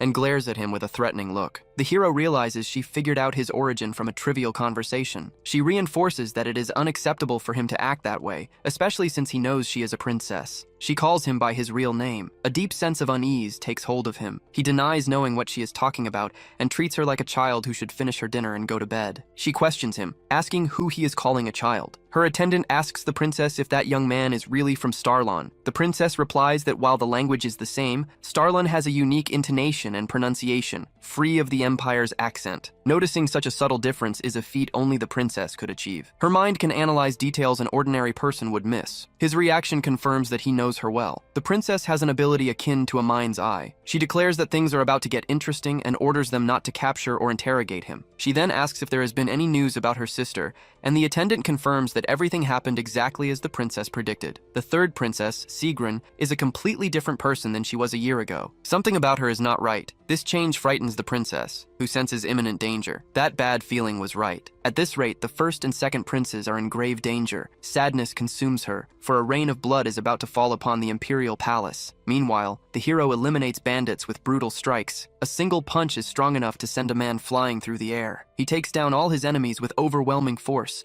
and with the preliminaries over, the 4 victors withdraw. Everyone's attention turns to the narrow-eyed man, a possible resident of the underworld, always accompanied by a strange crow on his shoulder. His dark expression is because of the girl who has been bothering him since yesterday. He is annoyed that he failed to extract any information from her during their brief conversation. Still, he feels a certain sense of relief. The encounter did not affect his performance in the preliminaries, where he defeated multiple participants at once. The preliminaries pit teams of 100 against each other, with only the top 4 advancing. He won with an absurd difference in power. Someone approaches and comments on the suspicious crow on his shoulder, confirming the rumors. The hero finds the bandaged man's approach strange. The man, who looks like a mummy, identifies him as a member of the infamous family of assassins, the Night Crows. The Night Crows are not part of the Empire, and are feared as the most dangerous force in the underworld, having played a role in the fall of nations. He claims that as an outsider he does not know everything, but he has never heard of a member of that family joining the academy, and says the man is mistaken. The bandaged young man says he does not care who is behind him, as he only wanted to connect with other residents of the underworld. He formally introduces himself to the Night Crow and then runs off. After the brief conversation, the stranger hurries away. Krim comments on the young man's ugly appearance and asks if he is bothering his master. The crow takes flight, declaring it will help its master. Somehow, it manages to hypnotize the strange young man. The young man returns, walking mechanically, completely hypnotized. The crow informs its master that it used a simple mind control spell. He summons the crow to answer a question of utmost importance. He asks what happened to the night crows and learns they recently fell into a destructive spiral. His presence at the martial arts tournament was a direct order from his new master, the same one who led them to ruin. He asks who the new master is, and the man under his control prepares to answer. The new master is Sigrun, the second prince of the Epiphania Empire and Sisley's brother. The revelation that it is the second prince sends a deep shock through the protagonist. After all, the night crows are a trap created by the Empire to monitor and control the movements of the nobility. The imperial family has always been in command, which makes the title of new master strange. This connection was a secret meant to be kept until the fall of the Empire. The fact that a low-ranking subordinate knows the master's identity means someone is manipulating the second prince and spreading this information. Originally, the second prince's role was to strengthen the first's influence, but the plan was to get rid of him precisely to weaken the heir's power. In this scenario, the only person who benefits from the conflict is Sergen Epiphania. The mind behind the entire conspiracy is Sergen Epiphania. He can hardly believe it, as this confirms that Arthur's memory inheritance is truly working. If this is true, Sergen's next target, now with memories of the future,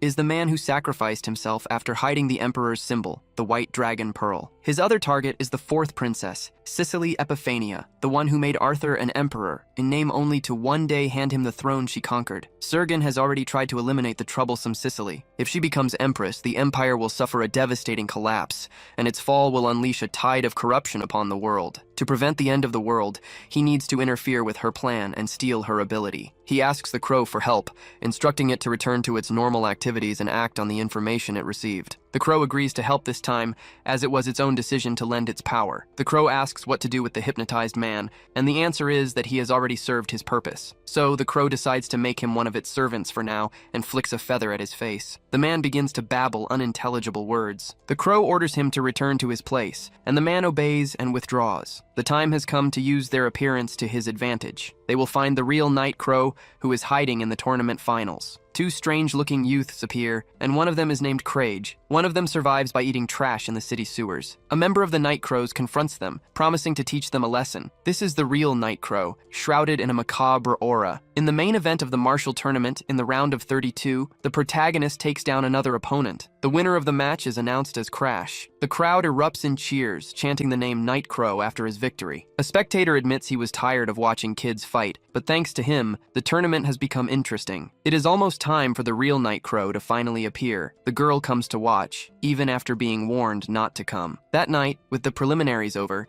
she asks if he was the one who destroyed them. She is surprised to realize he is just a child. He finds her expression strange when he confirms that he is indeed a boy. She plays it off, but acknowledges that his life is unusual. He asks if something happened and warns her to protect herself. Tomorrow is the day of the main event. As they prepare for sleep, the girl reflects on his words. She suspects something happened in her absence and wonders how he got that information. This makes her question the reliability of the royal spy the woman hired. As a precaution, the princess's aide decides to check everything again. She concludes that if Sisley is still around, even after the warning, it is because she has already figured out Sergon's plan. That is why he finds the name Night Raven so imposing. He and Kreen wait for the real Night Raven, wondering if the enemy knows about the ruse. He arrives at a catacomb, and a voice suddenly catches his attention. The figure asks if he is enjoying pretending to be the Night Raven. The situation is similar to his previous encounter with the mummy boy. On that occasion, he said he did not expect the Night Raven to reveal himself so soon. Suddenly, the figure draws two daggers and begins to spin them deftly. In the blink of an eye, the attacker vanishes from his sight. He reappears with twin blades, but his target dodges with a simple tilt of the head. In response, he moves in with bare hands to immobilize the Night Raven. With a swift move, he grabs both of the enemy's wrists, declaring that this will not be a problem. The Night Raven, however, lets out a scream as its face twists into a grotesque expression. Unexpectedly, a blade erupts from its shoulder. Two large blades burst from the Night Raven's shoulders,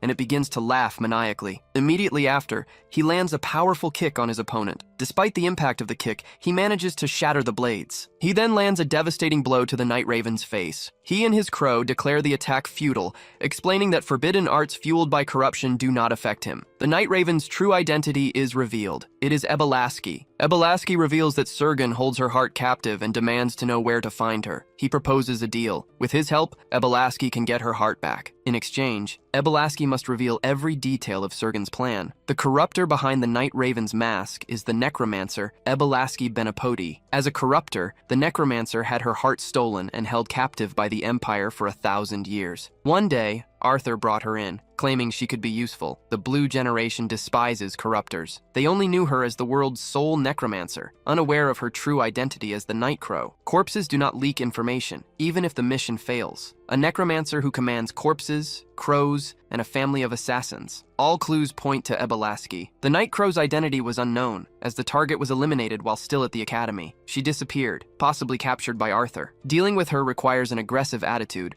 a brute force approach that kicks down doors. She gets cocky easily, so he intimidates her to keep her in line. He orders her to face him, and she reminds him of his promise to find her heart. He replies that he first intends to demonstrate his abilities in person. The original target was the heart in her possession, and in that instant, he activates his ability. The Black Hood's ability pierces through the locks, protecting her. With so many conditions in place, a direct approach was difficult. He tells Ebelaski to entrust her heart to him. He claims he can retrieve it for her, right here, right now. Tears stream down her face as he tries to break through the locks. She declares that her trust requires more than just words, and demands he show more effort. She insists she is serious, struggling to project more confidence. He then asks if she is tired of her current life. If she gets her heart back, she can spend her days lazing around in her room, letting the corpses do all the work. But if he fails, she will have to obey the royal family and work tirelessly for the rest of her life. The prospect of more work brings her to tears. This is the power of a necromancer. He feels her activating her aura. She screams that she has already worked for over 1,000 years and begs for help. But he says she must offer her heart in exchange for her truest desire. She replies that she has no choice but to trust him, since she does not want to work anymore, and tells him he can take her heart. He smiles. Ebelaski is finally free, and he succeeds in stealing her ability. She begs him to save her. After all, her only wish is to live in peace without working for the rest of her life. He smiles and declares that Ebelaski is free. She demands her heart back, but he orders her to fulfill her part of the deal first. He claims he will return it when everything is over. She protests, insisting she does not want to work anymore. He then questions her about Ebelaski and Sergen's plans. She reveals that the fourth princess's swordmaster, Sarah Batera, is the target for elimination. Her orders are to use Sira's corpse to eliminate Sisley and Fanya, and so the Master Knight meets her end at the hands of Mary Diana. Mary Diana tells her she should be grateful to die for the Empire. She is then eliminated, right in front of the Crow. Mary Diana calls Sarah Batera a mad sword,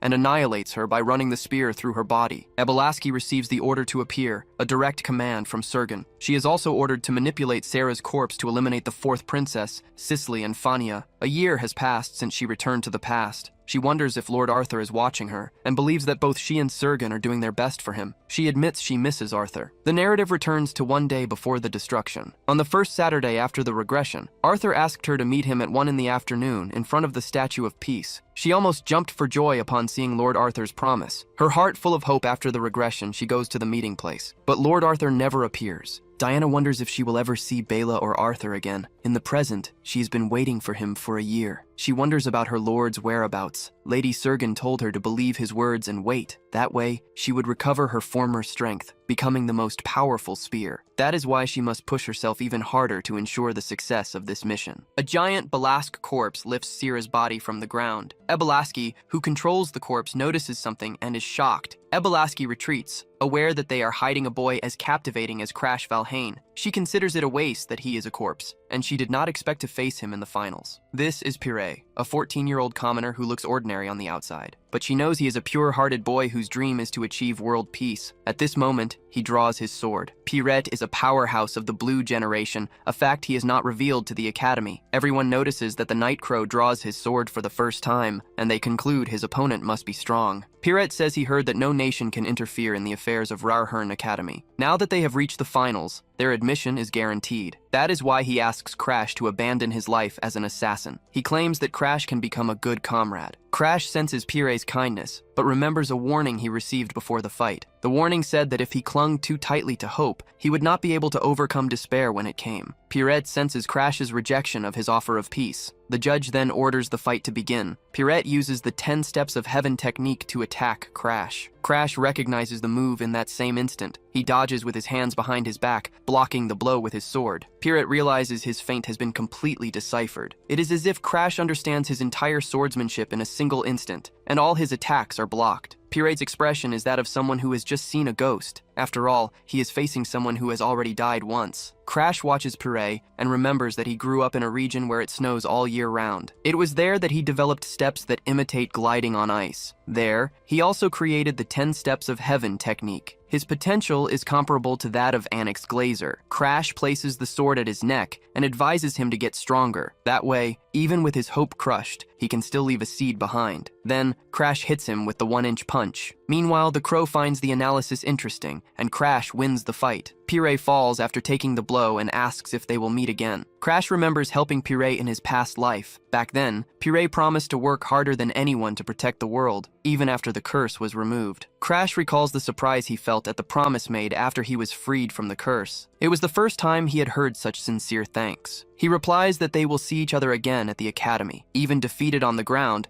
Pirate is happy to know they will be friends. Meanwhile, the second prince confirms that everything has gone exactly as he planned. He believes that by using the Night Crow to attract more nobles, the throne will be his. Balask replies that she is just honoring a favor. The prince reminds her that he holds her heart and that she must remain obedient. At that moment, the judge realizes something is wrong. A group of people approaches, interrupting the event. The judge warns them, reminding them that the second prince is present. But the newcomers announce that this is an official matter. They are the Black Dragon Knights. Everyone wonders about the presence of the order responsible for punishing criminals. Lady Diana then declares the arrest of the second prince on suspicion of involvement in the murder of the fourth princess, Cicely Epiphania. He is detained immediately and begins to question the reason for his arrest. Lady Diana replies that an assassination order against the fourth princess, issued by him, was found in the Night Crow's hideout. The prince denies it, insisting he never wrote such an order. He asks Balask what she is doing. He then demands that she eliminate the bastards who are framing him. At that moment, Sarah Batera appears with Cicely, proving that none of them were eliminated. Sarah states that they should forget the murder accusation. After all, not even the shadow of an assassin was seen, and everyone believed they were dead, which leaves Diana in shock. She realizes that Cicely, Ephania, and Sarah are still alive. Stunned, Diana wonders what is happening. On the night Sarah was supposed to be eliminated, Cicely's intuition proved correct. Cicely warns Sarah that they cannot trust the royal spy they hired. For this reason, Sarah decides to check the information again. Hearing the warning, she finds it impossible that the spies inside the palace could betray them. Still, a bad feeling overcomes her, and she goes back to speak with Her Highness immediately. The Crow offers Sarah Batera the temporary power of immortality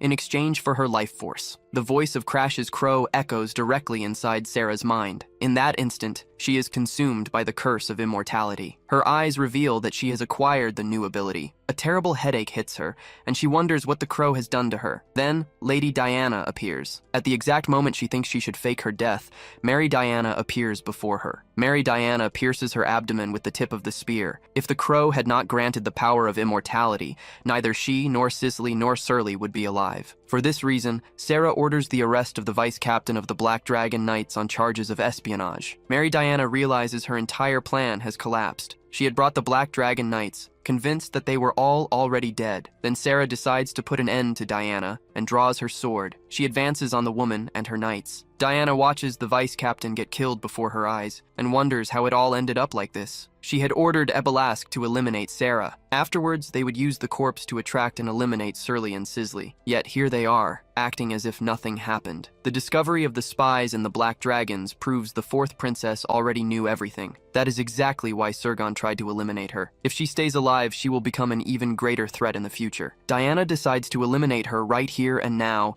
and materializes Ebelask's heart in her hand, making the knight scream that she is a monster. She begins to squeeze the heart, forcing Ebelask to eliminate the fourth princess immediately. Suddenly, the heart disappears from her hand. She immediately notices its absence and searches her waist, but the heart is gone. She not only failed to eliminate the fourth princess, she also failed to capture the second prince, and in the process, she lost Ebelask's heart. In the end, everything Mary Diana did was in vain. The realization of her complete failure leaves her dark and desperate. Now only one option remains: to eliminate the princess with her own hands. With everyone distracted by Ebelask, she sees her only chance and advances on the princess. Then she leaps, and the ground shatters beneath her feet. She uses the absolute speed technique. At maximum acceleration, she charges with her spear directly at Surly. She attacks with full force, determined to eliminate the princess. However, someone blocks the attack with a sword, and their energies collide in a direct clash. Sarah Batera recognizes the man immediately. It is Crash Valheim. Mary questions how a mere corpse managed to stop her acceleration. He replies that her simplistic way of thinking has not changed at all since their past life. Shocked, she demands to know how he knows her. The second prince does not understand what is happening, but he realizes that this is his chance to escape. In that moment of distraction, Mary is captured. She is arrested by the Black Dragons on charges of attempting to assassinate the imperial family. Her arrest is announced publicly, and she is consumed by rage. Even with her plan exposed, she should not have committed such a reckless act. In desperation, she cries out for help to Sergen and Arthur. The princess and Sarah ask if Crash is all right, but he admits that he is not. He admits he barely blocked that attack. Even with his black flames, his power is still far from the master level he once possessed. Immediately after, orders are given to investigate possible accomplices. Taking advantage of the confusion, they leave the scene. Before leaving, he warns Cicely to be careful. He advises her to watch her own brothers, and then leaves with Ebelask without even treating his wounds. Sarah Batera asks what he was talking about, but Crash leaves before Cicely has a chance to thank him. Crash says he is going to the academy, and Ebelask replies that she will accompany him to repay her debt. She hands him the golden dragon herb he asked for, and asks if he has any idea how difficult it was to obtain. With the confrontation over,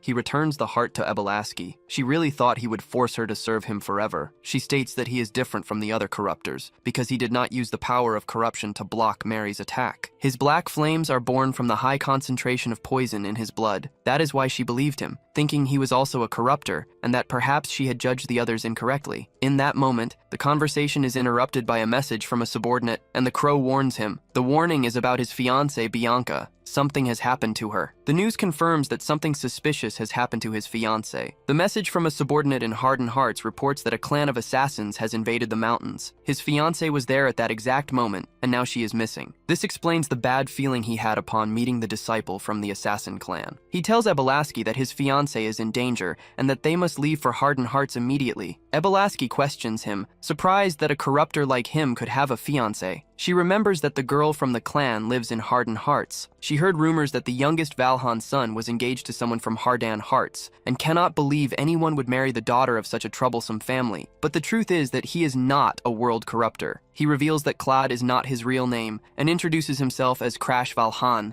the youngest son of the family. The shock is so great that she drops her heart on the ground. Hearing the surname Valhan, she realizes he is the family's famous useless son. She cannot believe Claude was a Valhan all along. Meanwhile, in the territory of Hardened Hearts, a temporary camp stands in the mountains. Lady Jenica Hardened Hearts, the family's second daughter, regrets her decision. If she had been honest about having the sun snow mushroom, Bianca would have never climbed the mountain. Someone asks her why Lady Bianca went up the mountain. Jenica explains that Bianca could not find the mushroom in any market. That is why she decided to search for it herself and climb the mountain on her own. Days earlier, Jenica told Bianca that the useless Valhan wanted the mushroom and that she should just go home, but Bianca ignored the warning and continued her search. With a blank expression, Bianca turned to her sister and stated that Crash was not useless. Annoyed, Bianca asked why Jenica was following her, saying she should have left the search to the others. In response, Jenica offered her the sun snow mushroom. She said that this way they could both finally go home. The truth is that Jenica has always hated Bianca. Bianca, in turn, simply apologized. Her body trembled as she said it was all her fault. In that instant, the mad dog appeared. Jenica froze, paralyzed by the creature's malevolent presence. The killer reveals himself to everyone. His axe tears through the air above the field. With a single swing, he cuts down several men, tearing their heads from their bodies. A command to run echoes through the area, and the killer dog declares that he is lucky today as he cuts down another person. A warning is given for the young ladies to save their own lives. Bianca breaks into a run and orders her sister to follow. As the two hide, the mad dog comments that he did not expect to find such perfect hostages in this place. Meanwhile, the killer continues the hunt for them. Bianca reminds her sister of the promise she made to Crash to bring him the sun snow fungus,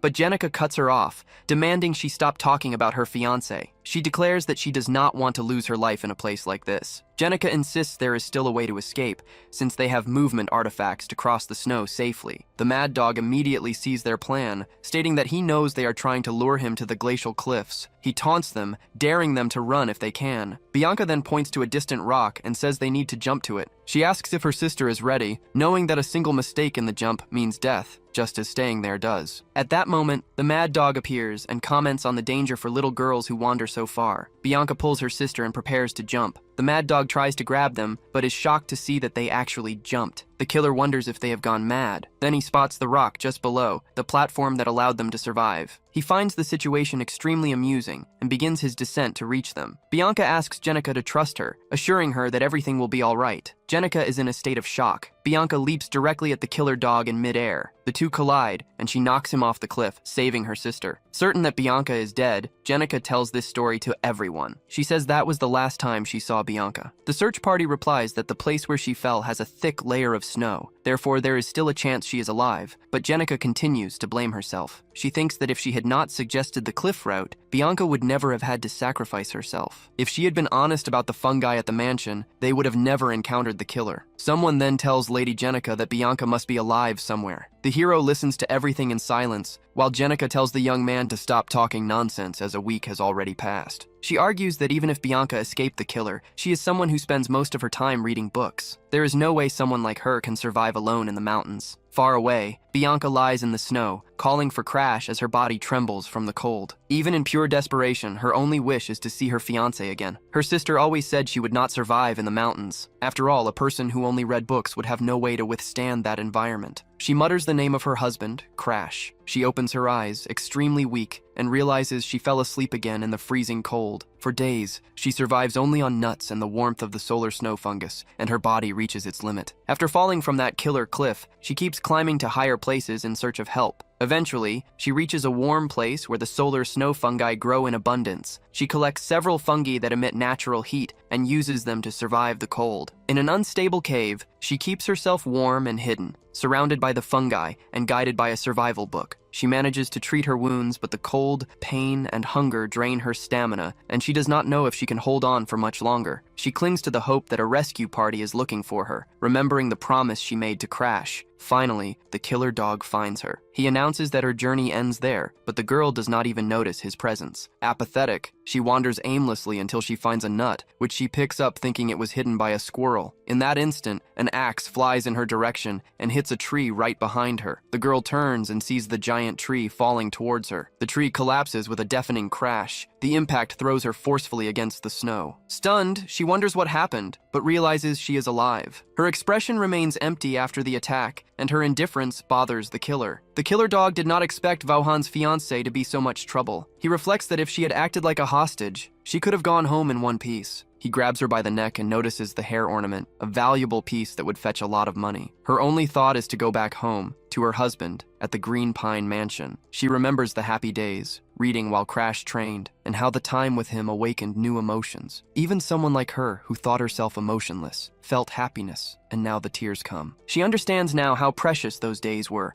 and regrets not realizing the comfort of that life sooner. She whispers that she wants to see Crash, and at that moment, he appears behind the killer. He delivers a swift blow that forces the man to release his fiancée. He takes Bianca in his arms and says she did well, asking her to leave the rest to him. She is happy to see him, but she is too weak to react. He entrusts Bianca to Kreen's care and removes his hood. As he had told Balask, he could not interfere, and his servants were not strong enough to fight. His first move is to rescue Bianca, moving her away from danger. He repeats that now she can leave the rest to him. Bianca thanks him, relieved by her husband's arrival. He removes his hood to cover Bianca, and in the same instant draws his sword to face the wolf. The crow states that it has no obligation to help. He orders Krim to take care of Bianca and repeats what he said before. He cannot interfere, and his servants are not strong enough for combat. The crow directs its words to the protagonist, who understands the situation. After all, she already teleported him here. The crow warns that last time he escaped by pure luck. The assassin hound is stronger, and it questions if the protagonist is sure he can win this fight. He activates his aura, and the assassin hound demands to know who he is and why he is interfering. The hero orders him to return something, as his purple energy intensifies. Confused, the wolf asks what he is supposed to return. The hero declares that the hair clip belongs to his wife. Then he calls him by his name, Assassin Hound Bergman. The Assassin Hound recognizes him as the brat from Volhan and lunges to attack with his axe. He holds his fiance's hair clip and begins to threaten the hero. As the axe comes down, the protagonist blocks it with a sharp reflex. Even with his sixth sense, the hero can barely follow the enemy's movements, whose aura is at a very high level. If he takes them both as hostages, the bounty price increases tenfold. That is why the wolf decides to capture him too. Compared to him, the hero only recently reached the intermediate expert level and blocks the attacks with immense difficulty. He backs away for a moment, trying to cast a spell, but Bergman's hound does not stop attacking, forcing the protagonist to defend against everything. The hero continues to defend himself with maximum effort. Finally, he gives in, taking damage as his sword is thrown into the air. He blocks the blow, but the impact is too strong and rips the weapon from his hands. The blow sends the protagonist flying, and his sword flies through the air. The weapon falls to the ground, and Bergman the hound declares that the game is over. The assassin hound realizes the boy has suddenly disappeared. He cannot catch his scent, and wonders where he went. The hero appears behind him,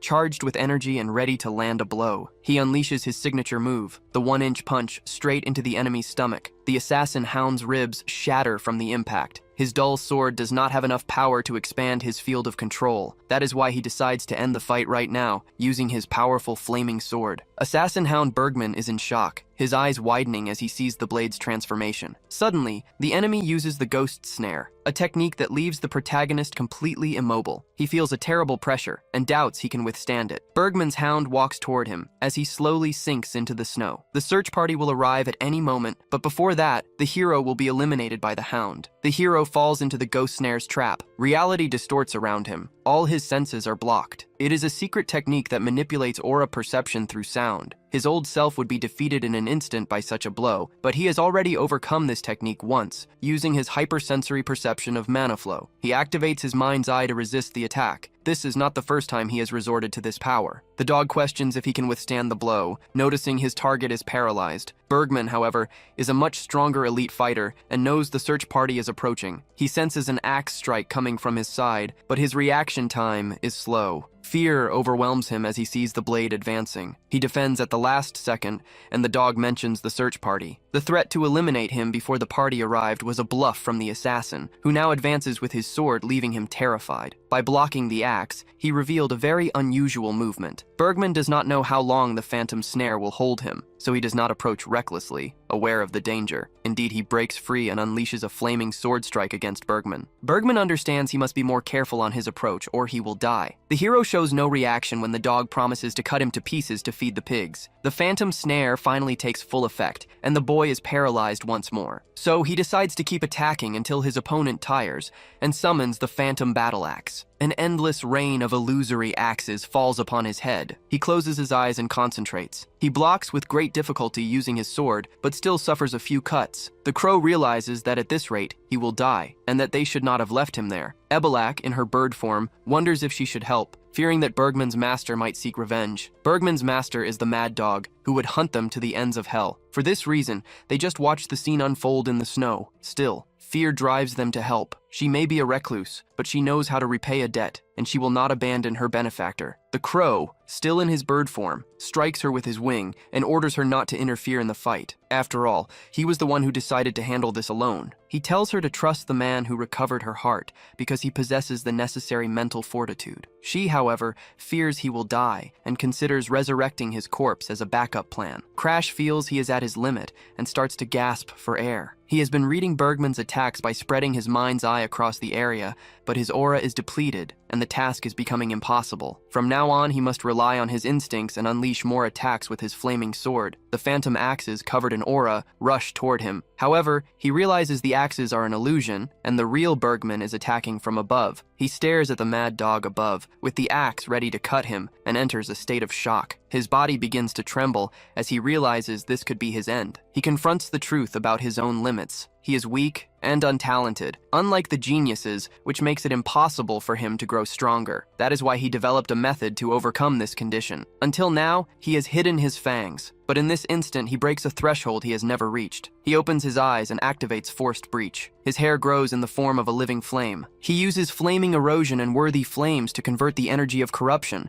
stored by the immersion poison, and surpasses the limits of human strength. In his current state, he can only maintain flaming erosion for exactly 3 seconds. His body begins to release vital fluids, a sign that he is at his absolute limit. Still, he prepares a powerful attack, declaring to the dog Bergman that he will end the fight before his time runs out. The killer dog cannot track his movements with its own eyes. He senses the attack will be fatal and, in response, uses the illusory scream. The protagonist moves in for the strike, but the wolf reacts with its scream. He aimed for the neck, but missed the target because of the desperate scream the dog let out. The ability to turn sound into aura distorted his vision and threw off his aim. The dog Bergman coats his left hand in aura to unleash a powerful strike. He screams, demanding that the hero finally die. His mental eye warns him that the effects of flaming erosion are fading and that the claws are about to cut off his head. Then, he activates his Curse Steel ability. He refuses to die in this place and rips off the mad dog Bergman's arm. The enemy screams in pain as he sees his arm is gone. He opens his eyes, emanating an overwhelming energy. The crow Krim recognizes the nature of this power. In this extreme state, his concentration reaches the domain of fusion with the world,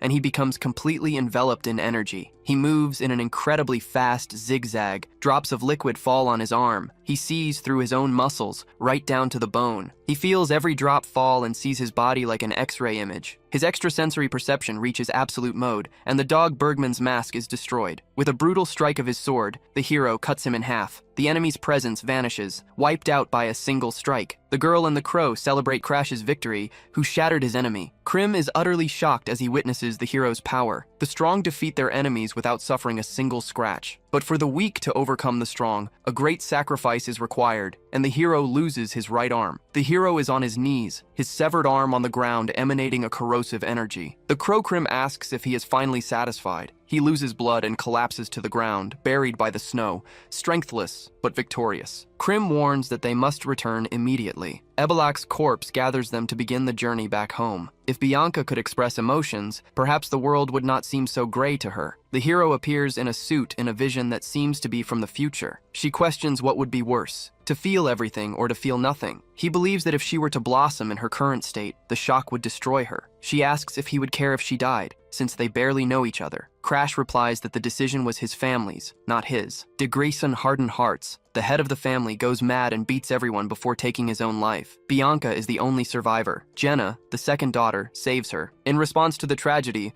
House Valheim annuls the marriage alliance and breaks off Crash and Bianca's engagement. That meeting is arranged only as a last goodbye, as the hero knows they will never see each other again. He says she should see this as a warning, and that he would not be there if she gave up on living. The girl watches him with total apathy. Then, he uses the Curse Stealing ability on her. His hand swallows the curse that afflicts the girl. Absorbing such a great curse would neutralize an ordinary doll instantly. Opening his eyes, he asks how she is feeling. On that day, for the first time, Bianca frees herself from the snow doll curse, only to discover that the world is a cruel place. In the same instant, she recovers her lost emotions. Something inside her transforms, and she becomes a monster. 3 years later, a war breaks out in the territory of the Ardenhards. A man of the family claims that the kingdom of Starn would be at peace if not for the Aphania Empire. It all happens because of the prince, who possesses information capable of shaking the empire. To stop him, the empire sends the Poison King. The Poison King goes mad and causes a massacre, starting the war. In revenge, the White Phantom eliminates the sovereign. While they discuss the isolation of the Ice Pavilion, soldiers from Starn launch an attack. They are in charge of the frontline supply depot,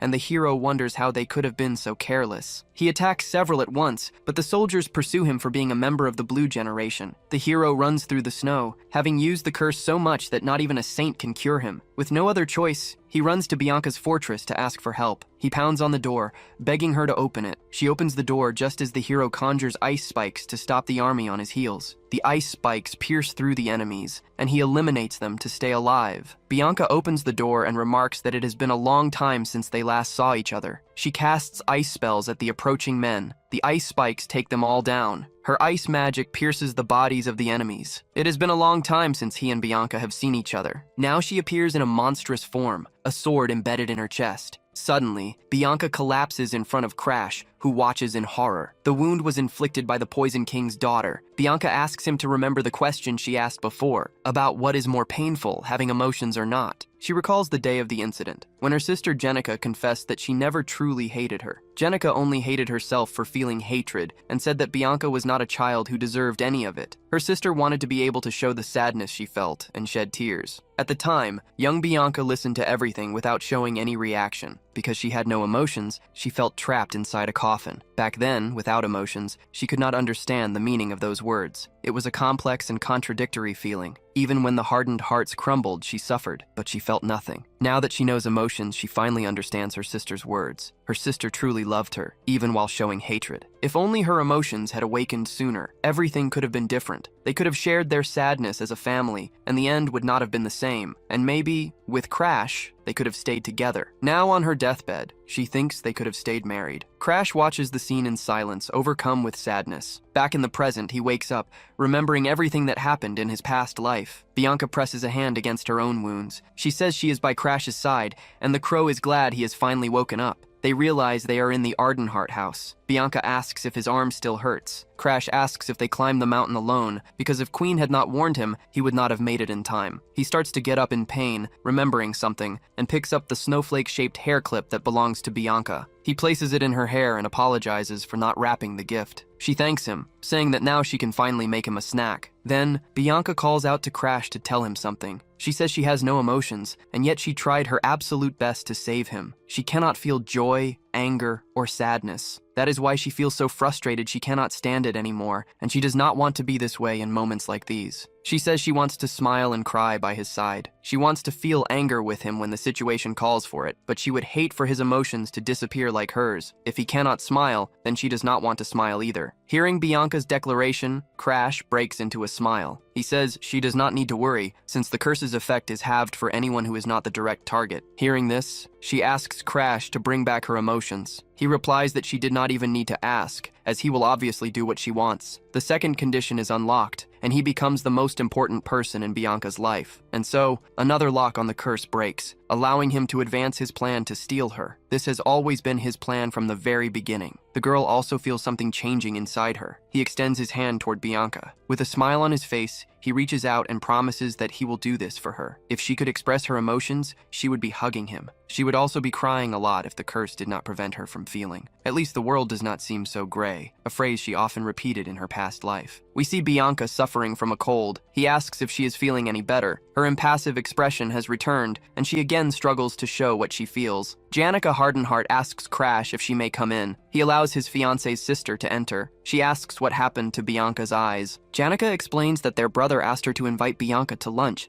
and brought food since Crash cannot move. He finds it strange that she wants to act like a family. He recalls that in their past life, Janica did not even look at her sister. She only apologized much later, and now he wonders if history will repeat itself. Bianca stands up, visibly sick. He tells her that if Janica tries to change her attitude, Bianca has no obligation to forgive her and can ignore her if she does not like it. He promises that when this is all over, they will go home together. She tries to process her fiancé's words. Then, for some reason, the girl panics. She puts a hand to her face and tries to say something. She uses her fingers to force the corners of her mouth up, saying she is happy and that she is smiling. Janica says goodbye to Crash, and they agree to see each other later. He asks Ebelask to lend him his ears for a moment. He wants to listen in on the conversation between Bianca and her sister. He warns that if they say one wrong thing to her, he will sink the entire place, no matter who is watching. The crow questions if he really thinks he can steal its immortality in his condition, and remarks how bold he is for a returner. He tells the crow not to provoke him, as a wound like this can be healed in an instant by a saint from the Holy Land. The Holy Land of Freeman, one of the 4 great nations, is where the saint with the divine power to resurrect the dead lives. The crow doubts House Val would spend a fortune on a saint to heal someone as useless as him, and suggests they replace him with a better right hand. The crow, Krim, tries to understand what Val means by replacing his arm. He wonders if this was the reason Val recruited Balaske,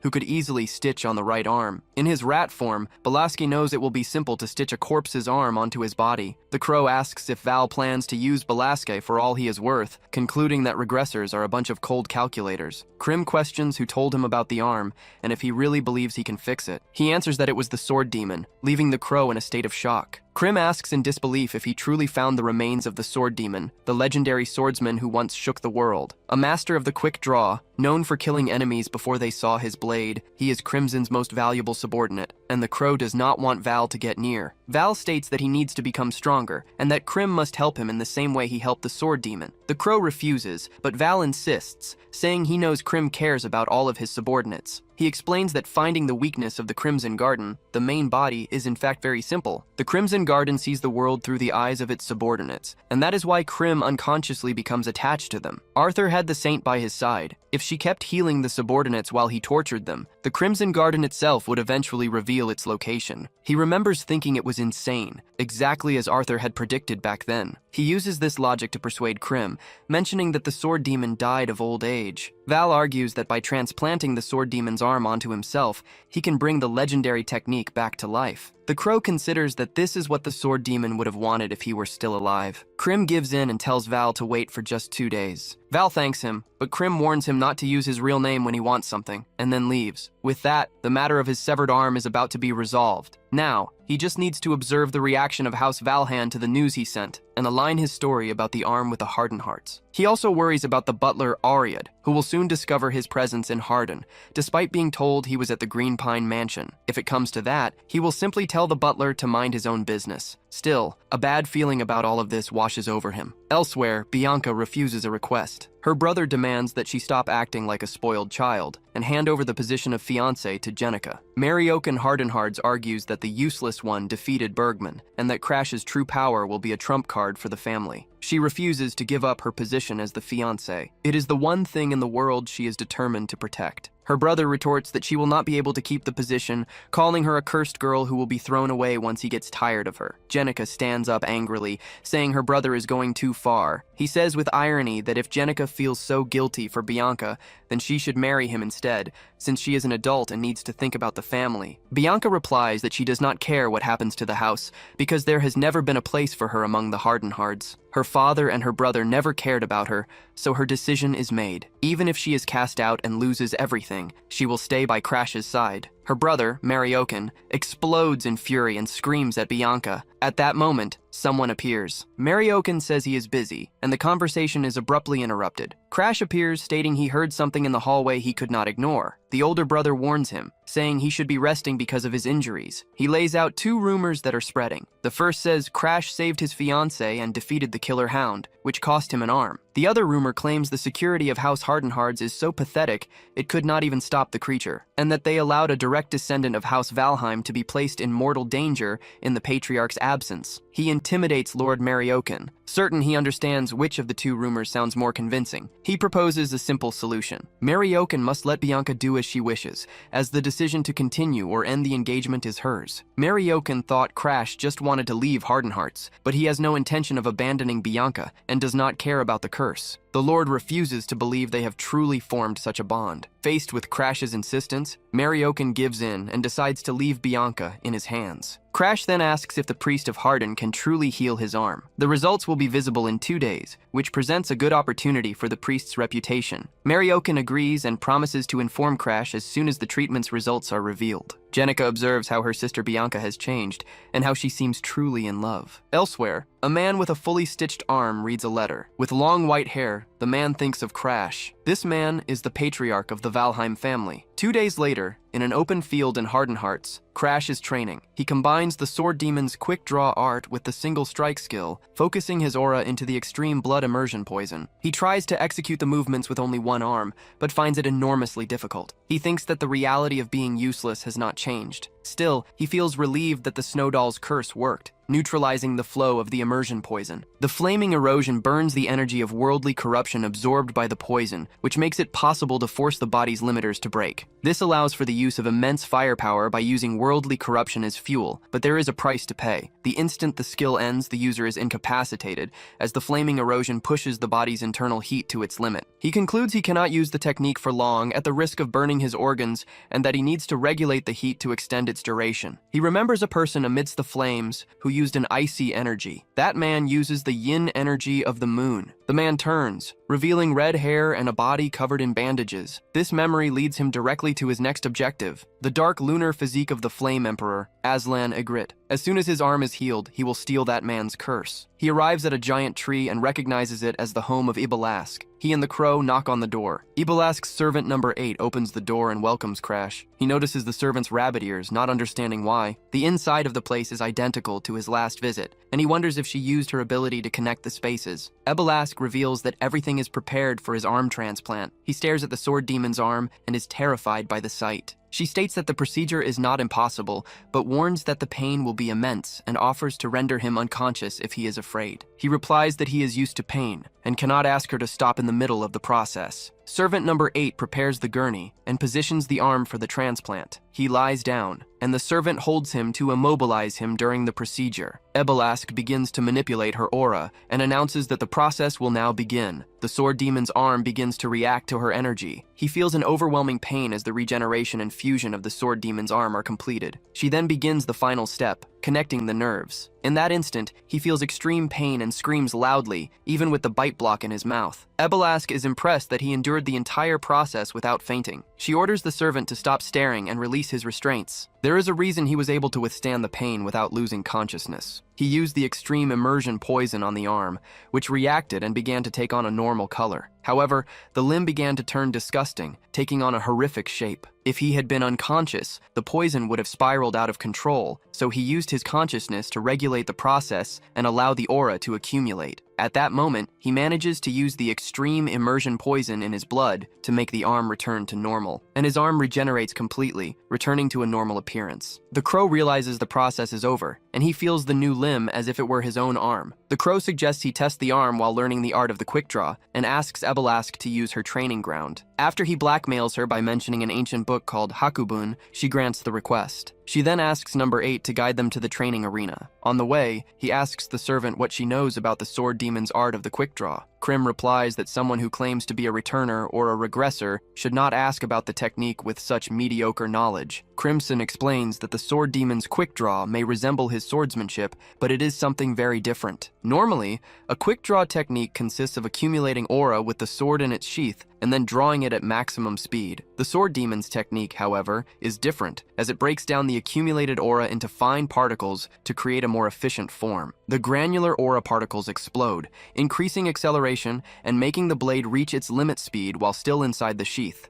As a result, the blade explodes outward. The crow asks if he understood, and he replies that he did not. He decides, however, to try executing the technique in practice, using his sword and the new arm. The crow advises him to surrender to the memories contained in the arm, assuring him that the technique will work. The thousands of strikes from the sword demon must be engraved in the arm, and he prepares to test this theory. Confident, he gets into position and prepares to draw his sword. Krim's mastery and the sword demon's arm. Everything now comes together in him. All that remains is his will to train, to replicate the sword draw as many times as it takes. Days later, he stops his training with the demon arm. He notices an immense amount of aura gathering in his sword. The blade fills with energy, becoming heavy in his hands. His eyes gleam as he witnesses the phenomenon. He unleashes a slash with the new arm, destroying a vast portion of land before him. The servant number 8 can see the blade's trajectory with her own eyes. He realizes that the sword demon's technique should be so fast it is imperceptible. An immense beam of light begins to form. He concludes that the problem is his aura, and the only choice is to return to the Green Pine Mansion to learn more. He thanks number 8 for her company during his training. She says he should have more confidence, as a single-digit number like her possesses the strength of a master. Balask notices the silence and asks if the training is over. He informs Balask that he will return to Valheim today. He warns her that if she accompanies him, she will be captured immediately, and so she must stay where she is. He understands she is referring to the 5 elders of Valheim, the same ones who tried to enslave her. He then asks if she would mind staying, as he needs a favor. He asks her to watch a person known as the King of Poisons, so that he does not interfere with the Hardened Hearts. Her only task is to ensure the patriarch of the Graken family remains safe. Balask knows it will not be easy, but she agrees to protect the patriarch, and he thanks her. She seems exhausted by the number of requests, but understands she is just returning a favor. She does not even know what he could ask for in return. The servant number 8 asks if her mistress is okay with the decision, and Balask replies that she normally would have followed him. However, she admits that if she stayed with him any longer,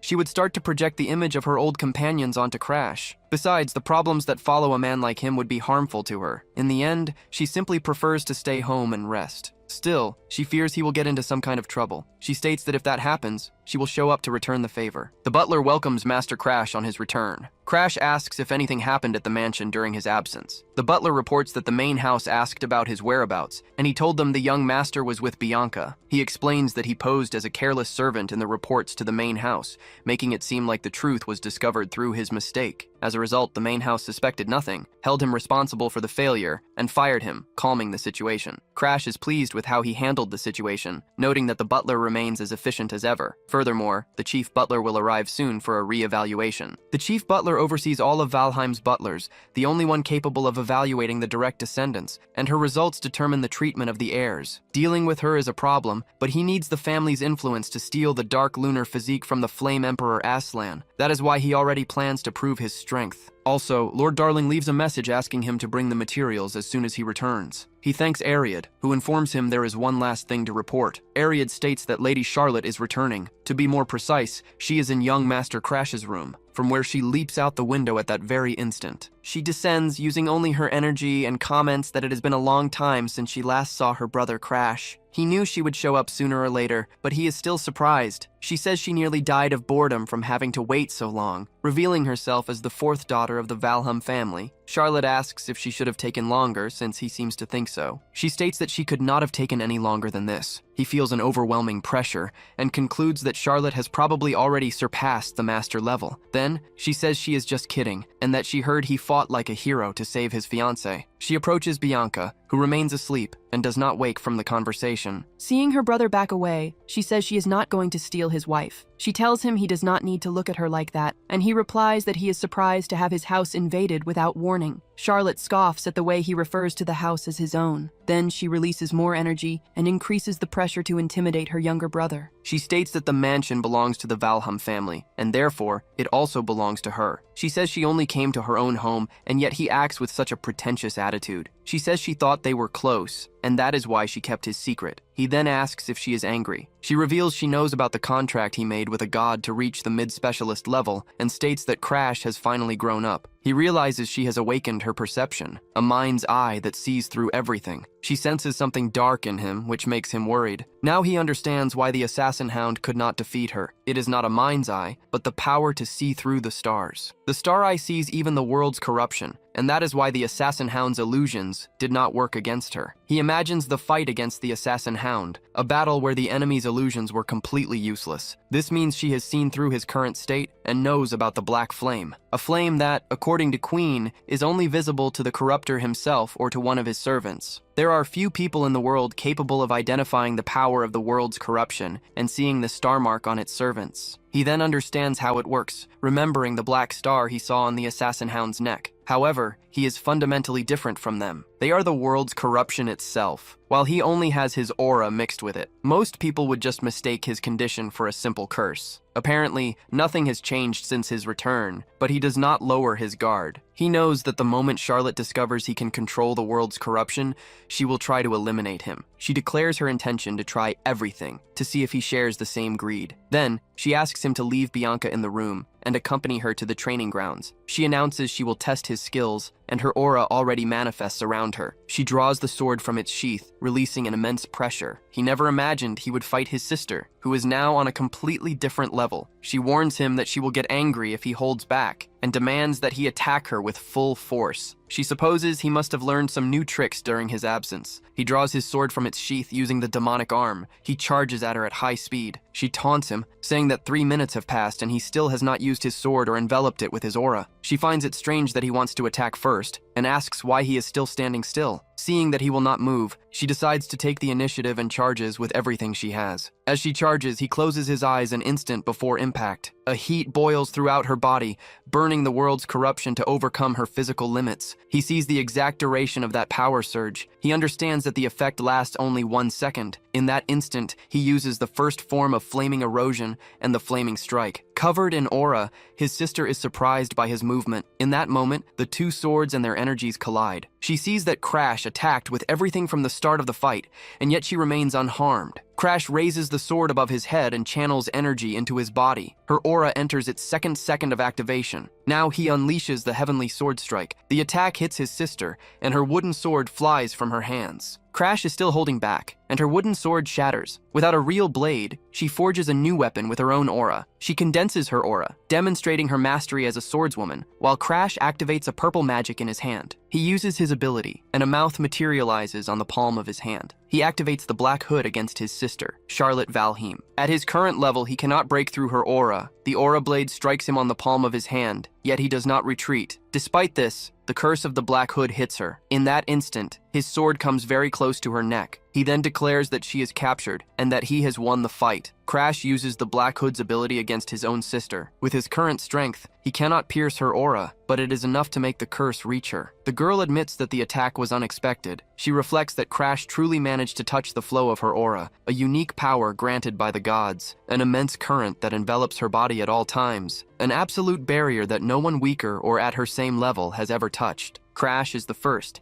and he even held back in the fight, using no swordsmanship techniques. But if that attack had truly connected, she could have died in that exact instant, a result that should never be possible. She talks with Ariadne, worried about Crash's arm, which seems to be completely healed. Crash mentions that he will go to Rayhern Academy, but right after the mock battle, he loses consciousness. There are only 3 weeks left until enrollment, and she says that is plenty of time, deciding to go on ahead to wait for him. A few days later, at the Danfalian Alchemy Workshop, the elixir is complete. Darling hands over the vial, and Crash acknowledges her great skills while Krim asks for a nearby training ground. He asks Darling if he can use his training ground, and the alchemist agrees to the idea. Crash then asks about a type of medicine he had mentioned. Crash Valheim holds the medicine as he enters a state of meditation. Taking the pill is a simple act, but he tries to understand Krim's reaction, who starts to laugh. He ingests it without knowing what it is, an elixir called the Crying Dragon Pill. The legend says that a dragon must scream 9 times to be born, and just as muscles tear to grow, the pill destroys the body's strength. The goal is evolution. Krim states that he is already used to the pain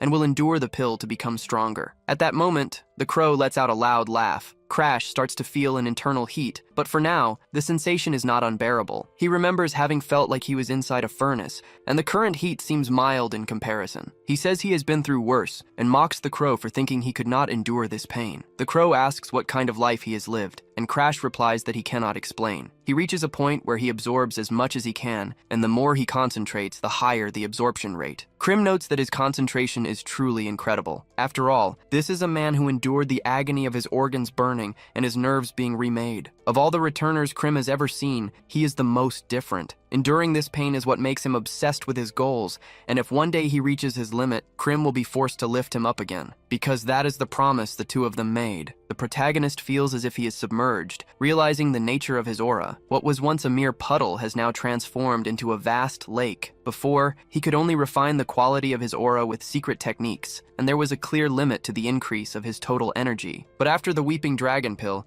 he ascends to the level of a high-level expert in an instant, skipping the intermediate stage and reaching the realm of geniuses. He feels satisfied to finally be on the same level as the prodigies. He then manipulates his newly expanded aura in its entirety. The crow comments on his stubbornness, noting that using Ignis to burn away the pill's impurities was a good idea. He replies that he has to be stubborn, otherwise he would stand no chance against stronger opponents. This includes Krim the Crow himself. Hearing Crash's words, the crow agrees. Darling appears, saying Bianca wants to see him and asking if he is finished with what he was doing. His fiancée decides to keep him company and appears right after. He tells her that from now on, she should wait somewhere more comfortable while he trains. Darling watches the scene and reflects that having a fiancé seems very nice. He then suggests that maybe he should get engaged to Charlotte as well. When Crash threatens him, Darling simply replies with another flirt. Darling watches him with admiration and asks if he will enroll at Rayhern Academy next year, receiving a confirmation. Hearing the answer, he decides he will enroll first because he wants Crash to call him senior. He explains that he did not go to the same academy as Charlotte last year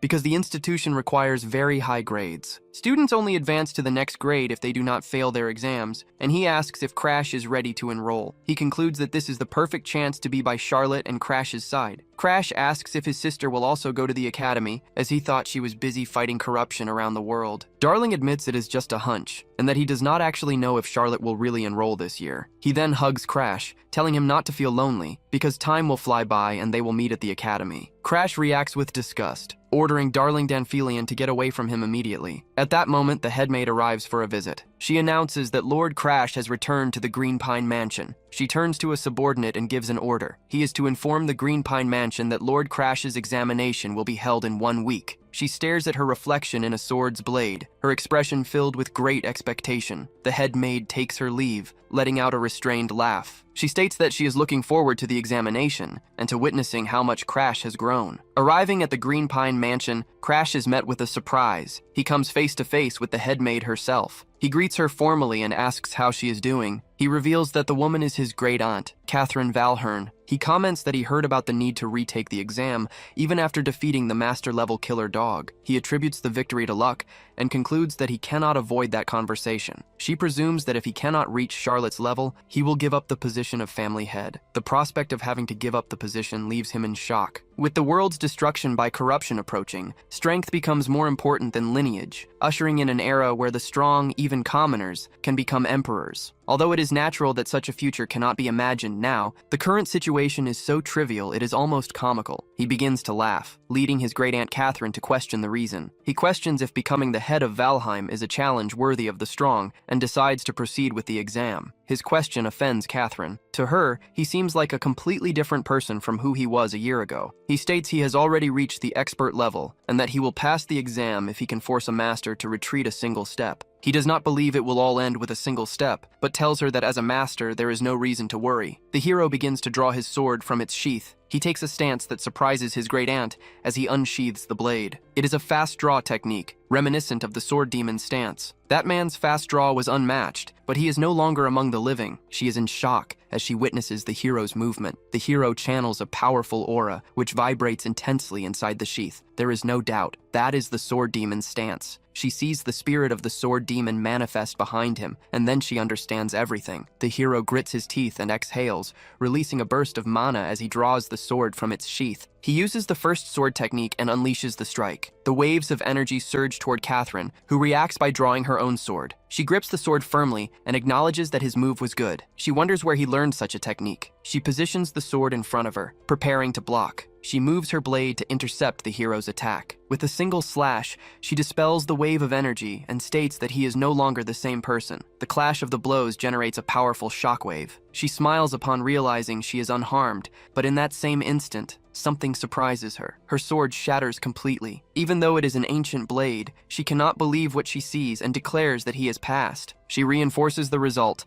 confirming that the hero passed the exam. She congratulates him on a job well done, but before she can leave, he asks her to wait. He states that he wishes to join the Seikai Knight Order of Valhan, currently stationed at the Red Magic Tower of Halgren. She questions his choice for the mid-level Seikai Order, and he confirms. She stares into his eyes, trying to decipher what he is truly planning. She informs him that she first needs to consult the Knight Commander. He thanks his great-aunt, Catherine. Exhausted, he collapses to the ground upon hearing that Charlotte endured for about 7 steps. An imposing voice echoes, bringing this information to him. It is the voice of his father, the head of the Valheim family, the martial emperor Balrog. His presence is overwhelming, and he notes that the hesitation in the boy's eyes has vanished. He states that Crash has grown up and orders him to rest for today. The young man does not understand why his father came all this way just to say that, and Balrog announces that they are returning to their territory. 3 weeks later, in Halgren, the free city of the Red Magic Tower, he and Bianca explore the city, observing the goods and the magic supremacists. He has already read about this place in books, the Red Magic Tower where the Flame King resides. Bianca knows him well, as he is one of the 10 strongest who became the master of the Magic Tower. This is also the home of the most dangerous of the 3 regressors, the one who inherited the memories and reached her peak the fastest. The Red Witch, Abela, possesses the magical knowledge from before the regression, and it is only a matter of time before she recovers her mana and becomes a great mage again. He cannot let her discover that he is also a regressor,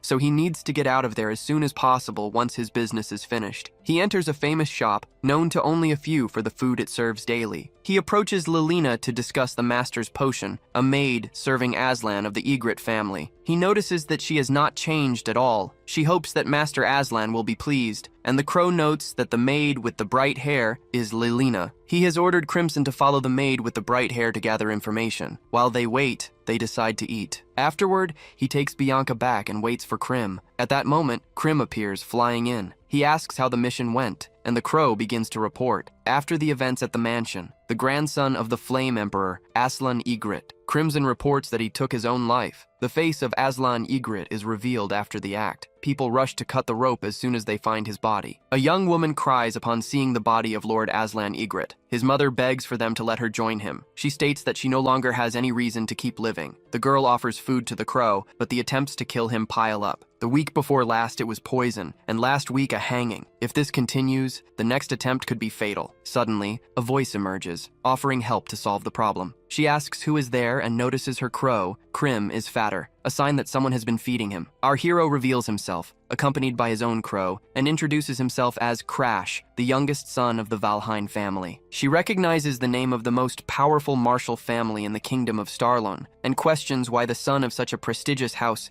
is listening to other people's conversation. He claims he overheard by chance and thought he could be helpful. He reveals the true reason for Aslan's anguish. His loss of the will to live is due to the disappearance of Dorothy, a student at the Magic Academy. She is astonished by the revelation, as only a few people in the family knew that secret. He continues, questioning why they would hide the disappearance of an ordinary girl, and concludes that there is something very strange about it. From another perspective, he observes that the world's corruption and the corrupted species are constantly evolving. Because of this, forbidden areas like the Spirit King's forest have expanded, but the girl does not understand why he is talking about this. He explains that the Spirit King's forest evolved and produced all of this, revealing that this is Dorothy's true identity. That is why the deputy head keeps her existence a secret. The girl then asks why she is hearing all this, since she is just a maid. Our hero replies that he watches her every day, going to a distant dining hall and worrying about Aslan even when she is alone. He believes that finding someone like her is the only way to save Lord Aslan. Crash reveals that, although Aslan may not know it, he was saved by him once in the past. Aslan saved him from the flames, because he did not want to lose him. To repay that favor, he asks her to help Lord Aslan, promising he will bring Dorothy back from the Spirit King's forest in a few days. Spirits are corrupted creatures that threaten the world from the forests. On the outskirts of Halgrim, the Red Magic Tower acts as a great barrier, fighting on the front lines. To stop the forest's advance, the head of the family wonders why he was chosen to enter, under the pretext of a forbidden investigation. Safina, the team's fourth-class investigator, is under surveillance by the main house. Our hero informs them that he will join the Sekai Knights in Helgrin, which would be another problem for them to handle. He receives the investigator's badge, and she warns him that although his subordinate is competent, there are places unauthorized people cannot enter. She introduces herself as Milsis, a third-class investigator from Saphira, and informs them she is accompanying Cloud, a fourth-class combatant. The luminous dust from the spirits is thicker, and they must be extra careful as they enter the forest. Our hero realizes something has been strange since the day before, a feeling that is out of the ordinary and deeply unsettling. The story goes that a long time ago,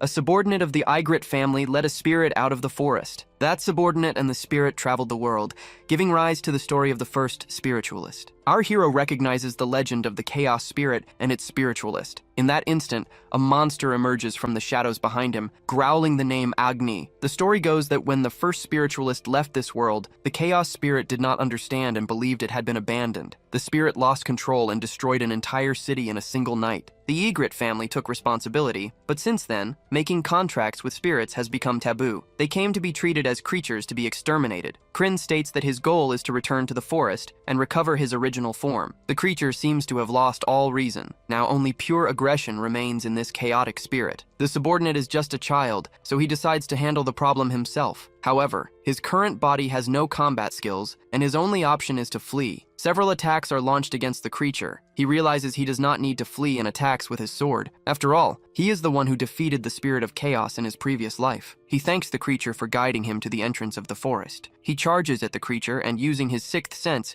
continues the assault with his sword of fire. Before the regression, he struggled, since only skill attacks worked. Now, however, he possesses Ignis, the most aggressive of all flames, which reduces everything it touches to ash. He attacks now, before the world is fully corrupted, and the spirit of chaos grows even stronger. The blow strikes the green creature, which immediately begins to thrash. Compared to the past, a single strike is more than enough to defeat the monster, splitting it in two. He concludes that the spirit is weaker than he expected. Its passage through the forest must have partially purified it. He begins to absorb the power of the spirit of chaos, including its incredible regenerative ability. The creature finally dies when its spiritual core is destroyed, and he absorbs it with his ability. Now now he can absorb the power of the corruption without the need to destroy it completely. The creature's core is completely absorbed. His ability, the Black Hood, captures the curse of Agni. The curse enters his hand and is completely assimilated. He calls for Crimson Garden, who accompanies him on this mission. It is the creature's final farewell as it whispers the name of Igni one last time. She wanted to speak with Agni one more time. She waited all this time because she believed Agni would never abandon her. The girl thinks of Agni, and a wave of sadness washes over her. She remembers a time when Agni would hold her. Crimson Garden laments the farewell. He decides not to interfere, as his role is simply to observe the world through his subordinates. He says that he still cannot forget the presence of Agni and asks if that is why Crimson came to see him. Instead of caring for the subordinate with a limited life, he thinks Crimson should have taken care of him instead. The being replies that for that to happen, he should have relied on the help of others. He admits that he did not realize and apologizes. After expressing his regret,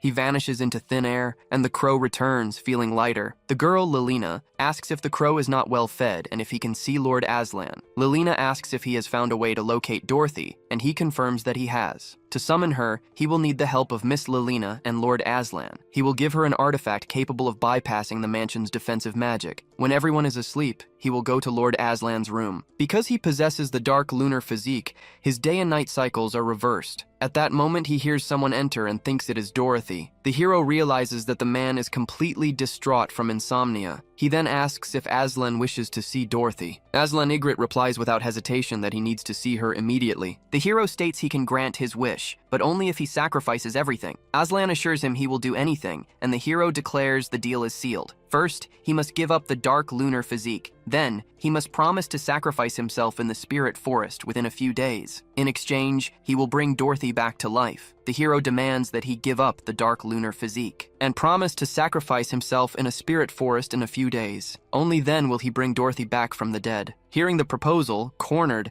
Aslan thinks he is dealing with a demon. The hero replies that the comment is rude, since a real demon would have already torn off his limbs. Aslan reveals he was already planning to die, so the sacrifice does not matter. He considers the terms fair and asks if the other man knows what the dark lunar physique is. The hero demands that he give up the dark lunar physique and promise to sacrifice himself in a spirit forest in a few days. Only then will he bring Dorothy back from the dead. Hearing the proposal, cornered, Aslan thinks he is dealing with a demon. The hero replies that the comment is rude, since a real demon would have already torn off his limbs. Even so, he shakes the hero's hand, showing his trust and asking for more details. Aslan Ygritte trembles in his room. He is an heir to the Ygritte family, masters of fire magic. However, Aslan cannot use fire magic due to his dark lunar physique. For this reason, he is removed from the line of succession, deprived of the affection of his own family. His grandfather scolds Agatha, Aslan's mother, for insisting the boy is her grandson and cannot lose his right of succession. He corrects her, calling her acting head Agatha Ygritte, and asks if she will let the family and the Red Magic Tower fall just to spoil her grandson. He states that none of this would have happened if she had not married someone with yin energy. The grandfather mentions the rumors about a girl named Bella in the Red Magic Tower,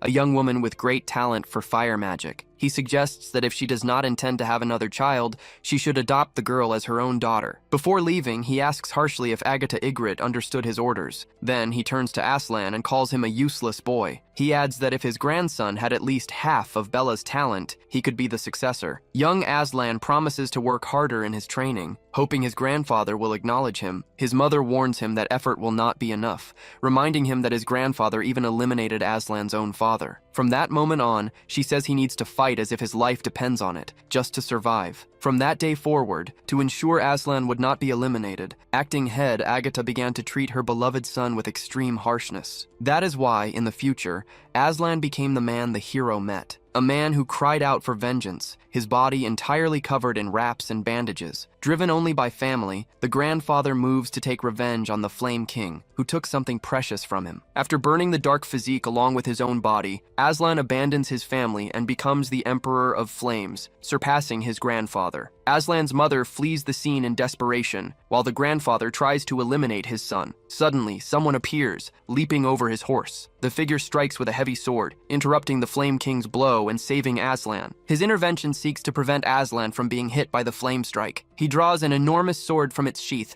and throws Aslan away from danger. In that instant, Lilina catches Aslan, saving his life. Lilina appears accompanied by the Crow Queen. She reveals that in her pocket are a letter from Crash and Dorothy's crystal. Aslan and Egret take the paper from Lilina's pocket. The letter instructs them to follow the crow to a shining lake and place the crystal in the water, where the Spirit King's egg will bring Dorothy back to life. Lilina, however, still appears to be upset. She explains that stealing Dorothy's crystal only required luring the acting chief. Aslan Egret wonders if Crash is all right. Crash appears unharmed, holding his sword. He says he does not understand why Aslan wants his dark lunar physique, but states he will hand it over if necessary. He instructs him to take the power and begins to release the dark lunar physique. With this, all the seals break, allowing the protagonist to absorb the curse. Crash appears without a single scratch, sword in hand. He insists that he take the power immediately and begins releasing the dark lunar physique. A vortex of energy forms as the chains shatter, releasing the ability. The head of the family, the Flame King, is in a state of shock. He realizes the young man's energy has suddenly grown stronger and is shocked to recognize him as the worthless one from the Valheim family. The young man confirms his identity. He is Crash. Then, he adds that he is Aslan's friend. The Flame King can hardly believe the young man's sudden burst of energy. When he asks who the intruder is, Crash Valheim introduces himself, leaving him even more shocked. He recognizes him as the failure of the Valheim family, and to make matters worse, a friend of his grandson, Aslan Egret. The Flame King begins to laugh at the declaration, commenting that the young man's sinister energy is just a condensed curse. He claims he is already busy with his grandson and tells Crash to leave, as he has no intention of fighting the Valheim family. In a lightning-fast move, Crash appears behind him, reminding him that he is one of the 10 strongest in the world. And yet, he unleashes an attack directly at his back. Crash accuses him of turning his back on a rookie, even though he is one of the strongest. He notes that both he and Aslan only learn things the hard way, by taking a beating. Far from the battle, Aslan places Dorothy's crystal in the lake. Lilina says the young master needs to save Dorothy soon, because Crash has a chance to defeat the Flame King. He holds the crystal, remembering that it never mattered how many spells he learned. He simply could not use fire magic, making him a disgrace to his family. He considered himself useless, but now he feels like he is doing a good deed. To Dorothy, however, he was incredible,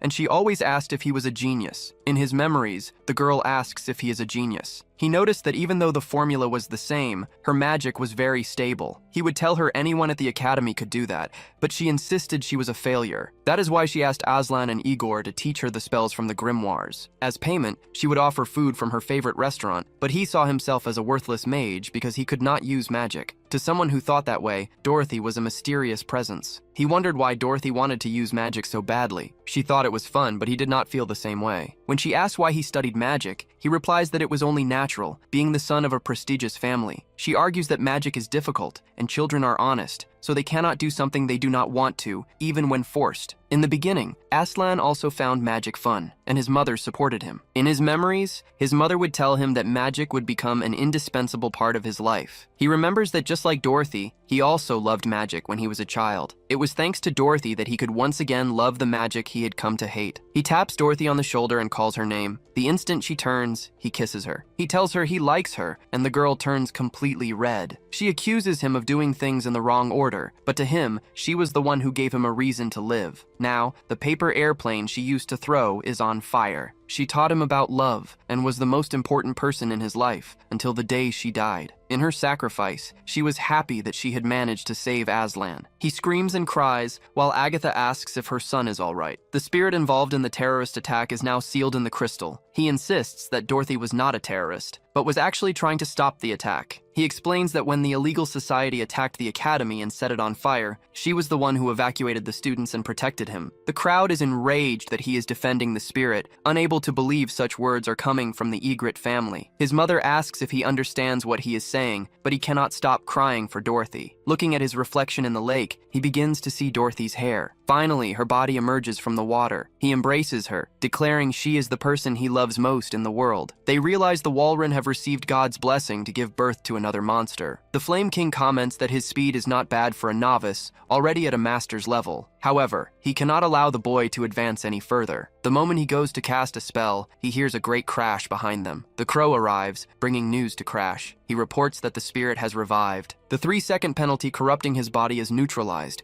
thanks to Aslan's dark lunar physique. With this, he not only maintains his strength, but also compresses his power to sustain it for another 3 seconds. Thanks to Aslan's curse, he can now exert his power on a completely different scale. He begins to feel an intense heat, but he holds on because he is not done yet. The head of the Flame King family is shocked as he realizes something. Crash's body is on the verge of surpassing its own limits. He uses Flaming Erosion's second form and attacks with the Celestial Sword of Flaming Destruction. Again, he creates an effect of black flames and charges forward with his sword. This distresses the Flame King. They clash in a contest of strength, and a great torrent of flames erupts from the impact. The hero finishes the attack and begins to weaken. The Flame King manages to break through his defensive magic, and yet he manages to wound the hero. He is a direct descendant of the Valhen and a friend of Aslan. The hero says he knows him better than he would like. As he begins to bleed, the Flame King knows he will become someone great, someone whose name the entire world will know. If he remains by his side, he can become a leading figure in the new generation, and Aslan will bring fame to the Egret family. While searching for Abella, his grandson found an extraordinary person. An ice barrier rises between the two. Aslan warns that they provoked the high-level spirit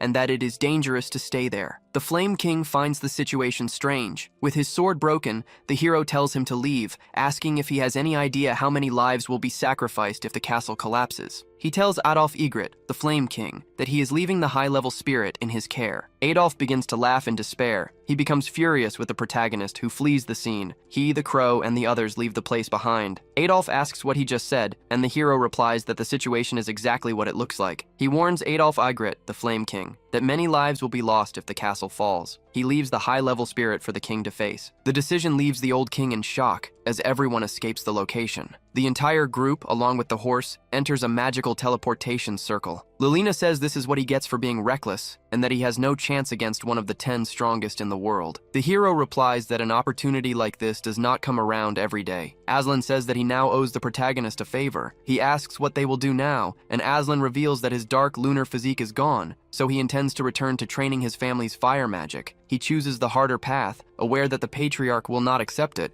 but now he is no longer alone, as he has Dorothy by his side again. The hero calls him stubborn and suggests that he enter Raren Academy next year. There, he can forget his family problems for a while and still become stronger. Aslan says he needs to get stronger to protect Dorothy, and the hero assures him that he will help, because they are friends. Hearing this, Aslan and Grig are happy to have found a true friend. Aslan and Dorothy say goodbye to the hero. The hero asks Lilina why she is going with his group. She replies that she does not want to get in the way of Aslan and Dorothy's reunion. Then she calls the hero's attention to another matter. She thanks him for saving Master Aslan and says she will never forget what he did. The hero gets shy, says it was nothing, and asks Lilina to be careful. He says goodbye, understanding that she now owes him a debt of gratitude. He thinks about what happened before his regression and concludes that this was the least he could do. Back at his house, in his room, Bianca tells Crash to open his mouth. The crow comments that he pushed himself so hard he broke his sword, but the hero replies that he only did what was necessary. He concludes that it is time to find a weapon that can withstand the flaming erosion. The crow says he has a suggestion, as he knows a place famous for forging weapons. The next destination is the Maisie Palace, a place the hero already knows. The palace was created by engineers from an ancient civilization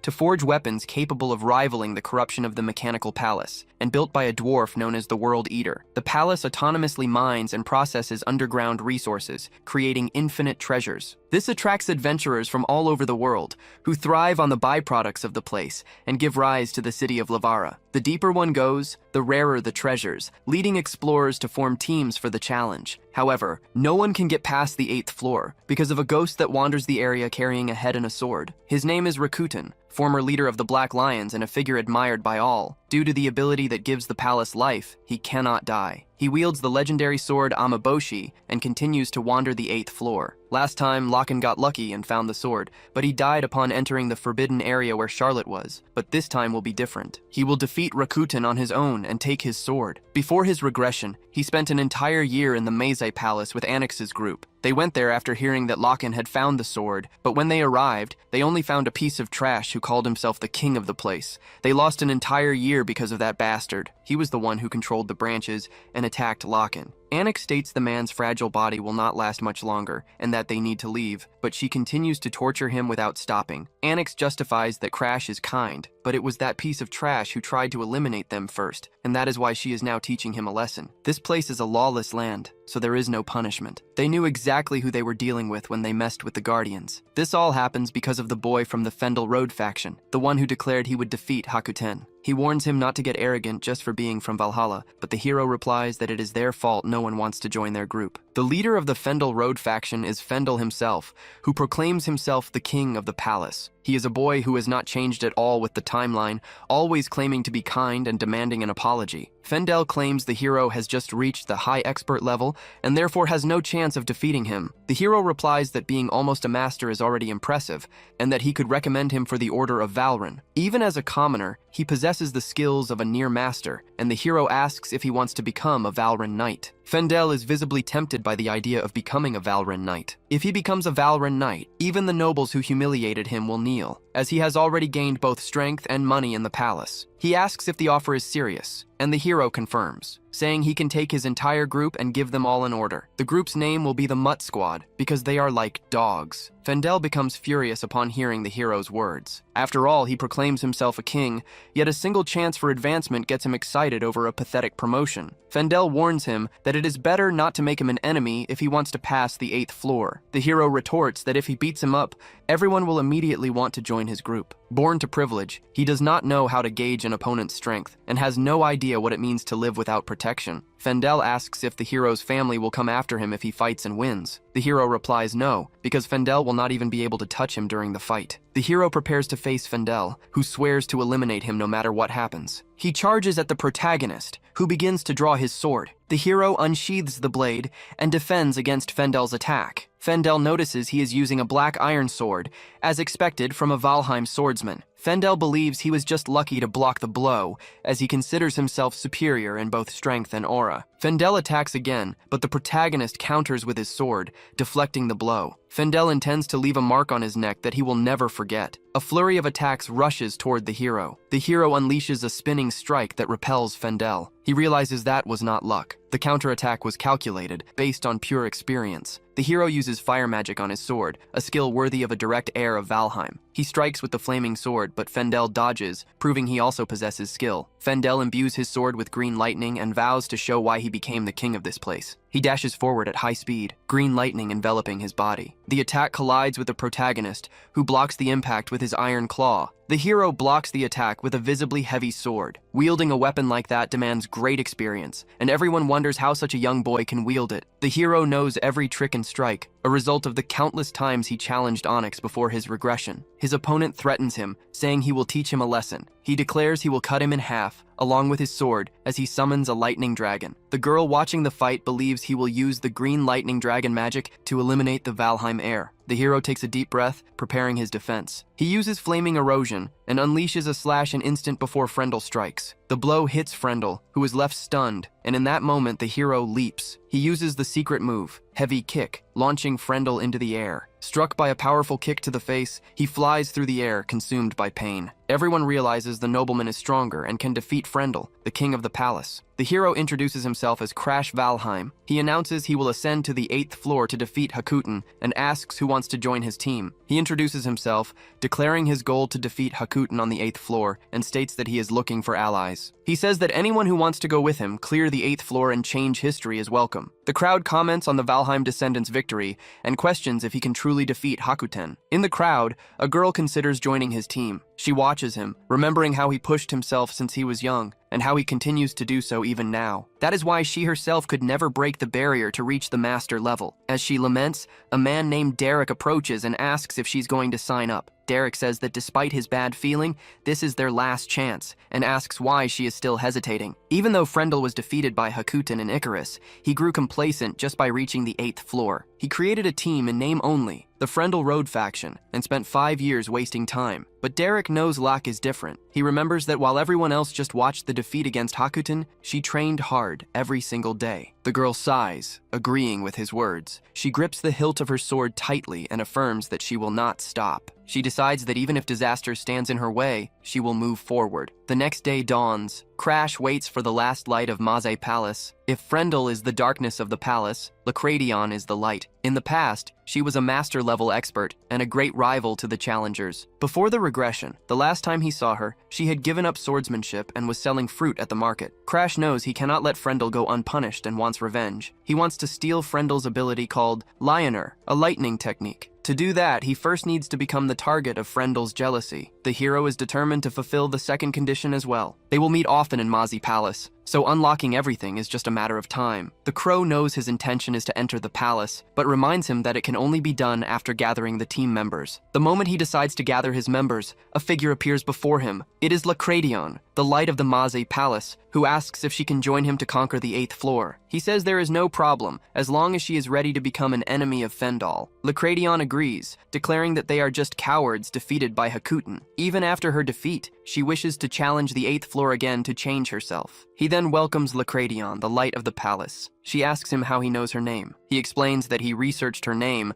since they will conquer the 8th floor together, and they seal the deal with a handshake. 2 days later, at the entrance of the Maze Palace, Lacradion explains that the ground floor is a facade and that the real challenge lies underground. The journey to the 8th underground floor will take about a month, as traps await them on every level they descend. However, the party members will guide them safely through the floors. It is thanks to Lord Crash that Lacradion can challenge the palace once more. Derek, the guide, and Fenicelli, the white mage, also join the expedition. The mage Chelly expresses her happiness to be part of the team. If Lacradion trusts them, Crash also has no reason to doubt their skills. Derek and the mage Chelly are surprised by the nobleman's cordiality. Derek takes the lead, stating that he will guide them through the shortest route and leave the ranged attacks and healing to Chelly. Krim reports that Fendal's faction is on the move to compete for the conquest of the palace, to which Crash replies that it is perfect, as his rivals are delivering themselves to him. At the palace entrance, Fendal is seen shouting at his followers. He declares that they will conquer the 8th floor at any cost. Crash observes the scene and concludes that people do not change,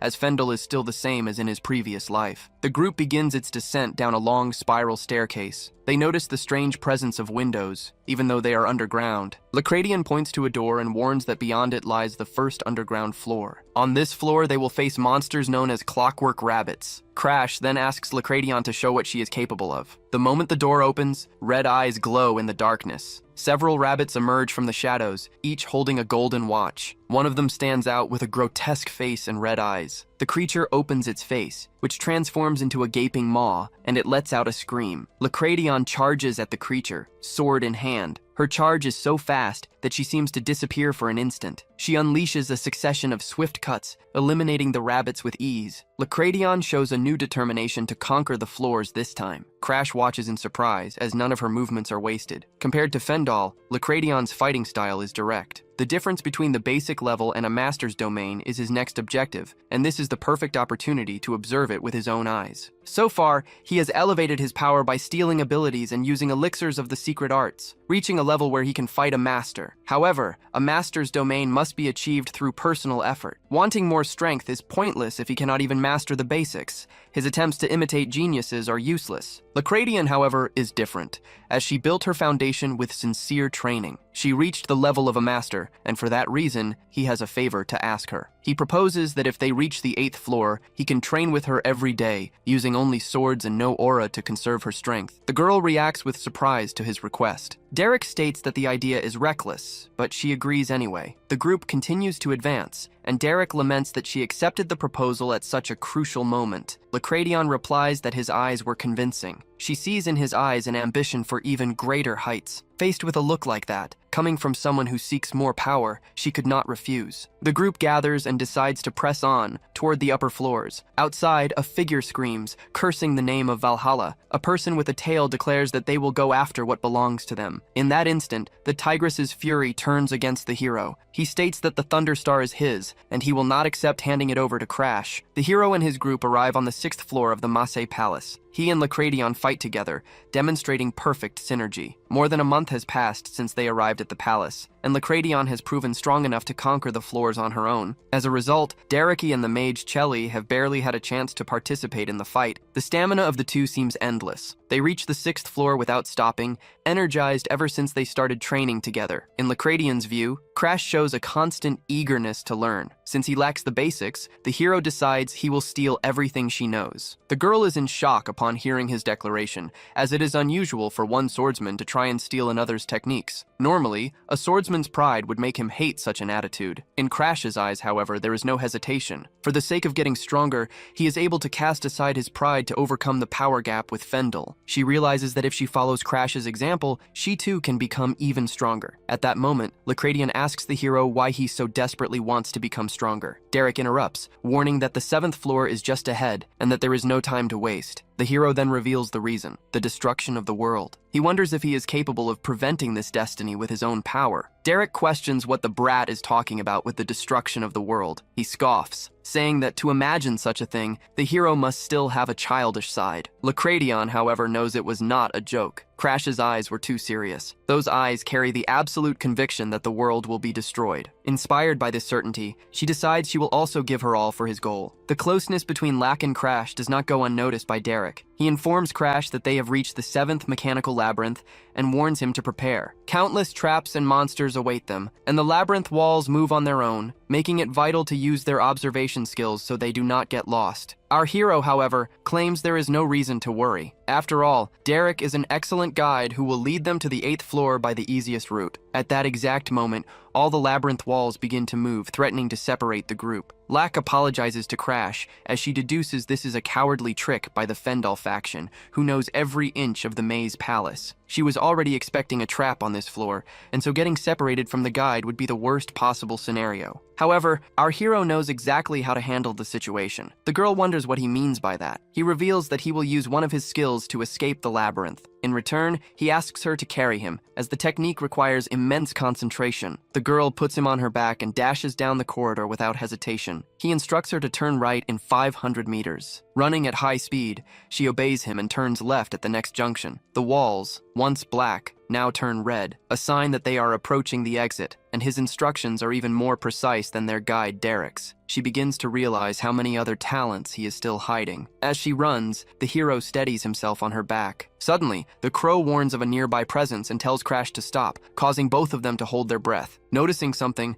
the hero quickly covers her mouth to ensure silence. He instructs her to suppress her presence as much as she can. Immediately after, a loud crash echoes behind them. A figure appears, commenting that not even an aura sword can destroy the walls of the maze palace. She repairs the destroyed walls, stating that there is no end to them. It is the World Corruptor, the armed princess of the Tiger Clan. Our hero is shocked to recognize her, because the weapons maniac is here, in the maze palace. World Corruptors are beings with special abilities, born from the world's own corruption. Although there are calm types like Velasquez and Crimson, others are agents of destruction like her, one of the 10 strongest beings on the planet. The revelation leaves the crow in shock, who warns that this maniac is incapable of reason or conversation. Based on his experience, he concludes that the best thing to do is keep their distance. The situation is problematic, as our hero knows that without the Thunderstar, he does not have a sword capable of defeating her. Furthermore, if his current blade cannot withstand the power of his attacks, he will not be able to fight at full strength. Despite everything, there is a crucial reason to stop that maniac from obtaining the Thunderstar. That sword can become the best in the world or the worst, depending on who wields it, and the Martial God Institute plans to give it to the Sword Sovereign. The result would be humanity's defeat by the World Corruptors. It was because of the Thunderstar that Charlotte managed to defeat the Sword Sovereign before the regression. Before, Arthur avoided the sword to force a fight between Charlotte and the Sovereign, but in this life he will not use her as a sacrifice, because he needs her and the others to stop the world from collapsing. He decides to eliminate the Corruptors one by one, but notices she arrived first and tells Crash to give up on the sword for now. He informs them he is heading to the 8th floor, leaving the crow startled by his decision. Using the features of the 8th floor, they can steal the Thunderstar, even if they cannot defeat the armed princess. She will not dare to act against him, as she fears Balrog. On the 8th floor, the carriage area, they notice something strange. Even though it is underground, the view from the window shows the surface in perfect peace. The white-haired boy says they can admire the view later, because as soon as they defeat Hakuten, they will be free to explore the treasures of the 8th, 9th, and 10th floors. They believe no one else is in their way, since the Fendel faction only needs to focus on defeating Hakuten, whose group has split up and is unlikely to survive. This is Soldier Rick, the vice leader of the Road faction, who claims he does not care if they are called cowards. Everything is done to ensure the leader's efforts are not in vain. The truth is that Fendel is a man capable of doing anything on his own. Even so, with the combined strength of the challengers, they can overcome even the giant wall known as Hakuten. His words leave the vice leader Soldier Rick in shock. On that day, Icarus was brutally destroyed and its leader Kalaran was annihilated by Hakuten. He left behind more than his sword, but the dream of conquering the Maze Palace remains alive. Among those who came to the Maze Palace for the first time, Hugo shows he is willing to inherit Killaran's dream and follow him. Everyone celebrates, believing the Fendel Road faction will live a long life. While Lacradion stubbornly stares at the wall, Fendel looks back and inspires his companions. They inform leader Frendor that they are almost at the location where Rakuten is. He warns that the time has finally come and that this time they will defeat him with their own hands. And so, Arthur raises his sword and everyone celebrates the victory in advance. Then, the greatest world corruptor,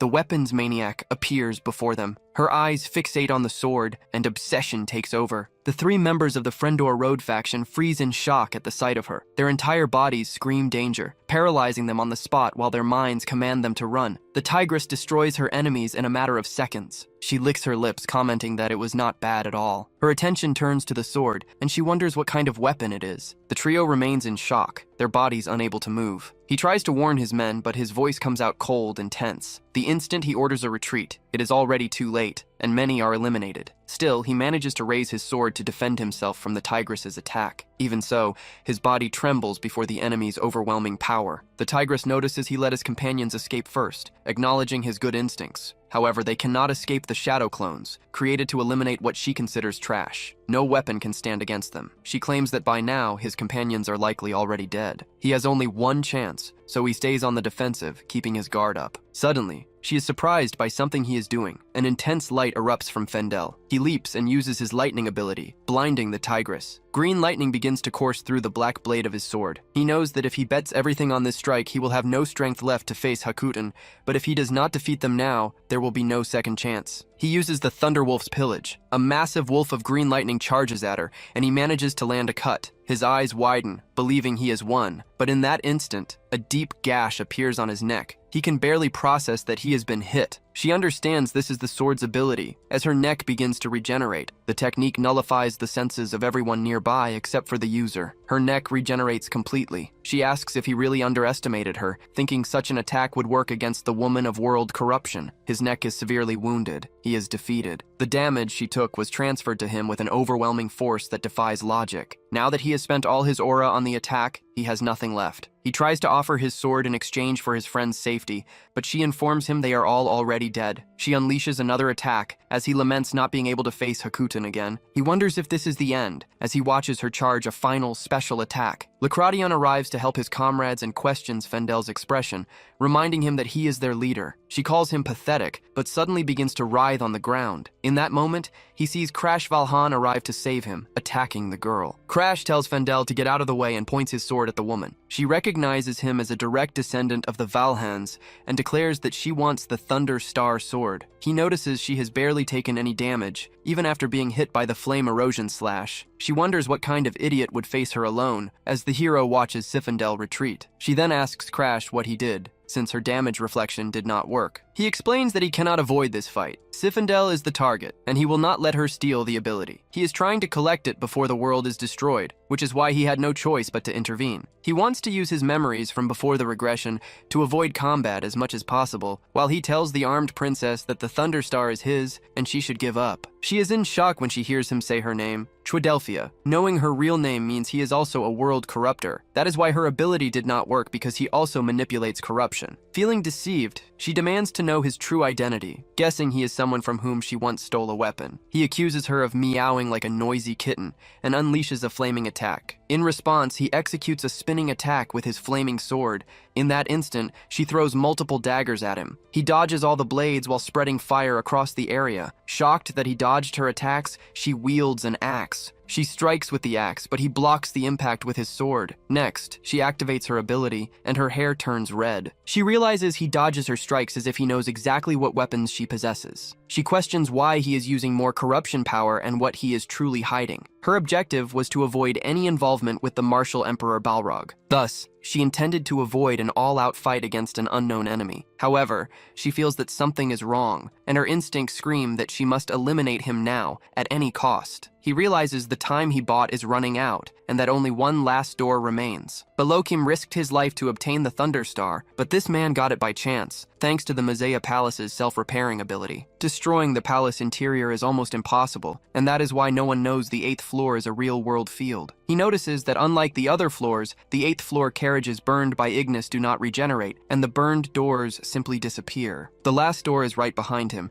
and with the carriage being destroyed, she will be ejected into a field in the middle of nowhere. Now she understands the reason. He was buying time, using his attacks to burn the carriage while dodging her blows. Claws emerge from her hands as her body takes on a bestial form. Enraged at being deceived, she lunges at him with a devastating flying kick. The Tiger Woman charges toward him like a whirlwind. Facing the massive blow, he takes a deep breath, and she feels a strange presence emanating from him. She realizes his corruption power has reached a completely different level. Her instincts scream in alarm, ordering her to flee immediately. She swears she will never forgive him. At the exact moment he unleashes the second form of the flaming erosion, the celestial sword of destruction. The massive blow surges forward with full force and strikes the Tiger Woman head-on. The impact hurls her out of the 8th floor. The force of the attack launches her far away from the area. The girl is ejected from the carriage at extremely high speed. He knows that if he meets her again, she could actually eliminate him. Despite the risk, he was prepared for the danger in exchange for the Thunderstar, and now he closes the door. He sheathes his sword, and the flames die out. He wonders why only problems keep appearing in his path. After all, he was lucky to avoid a direct confrontation this time,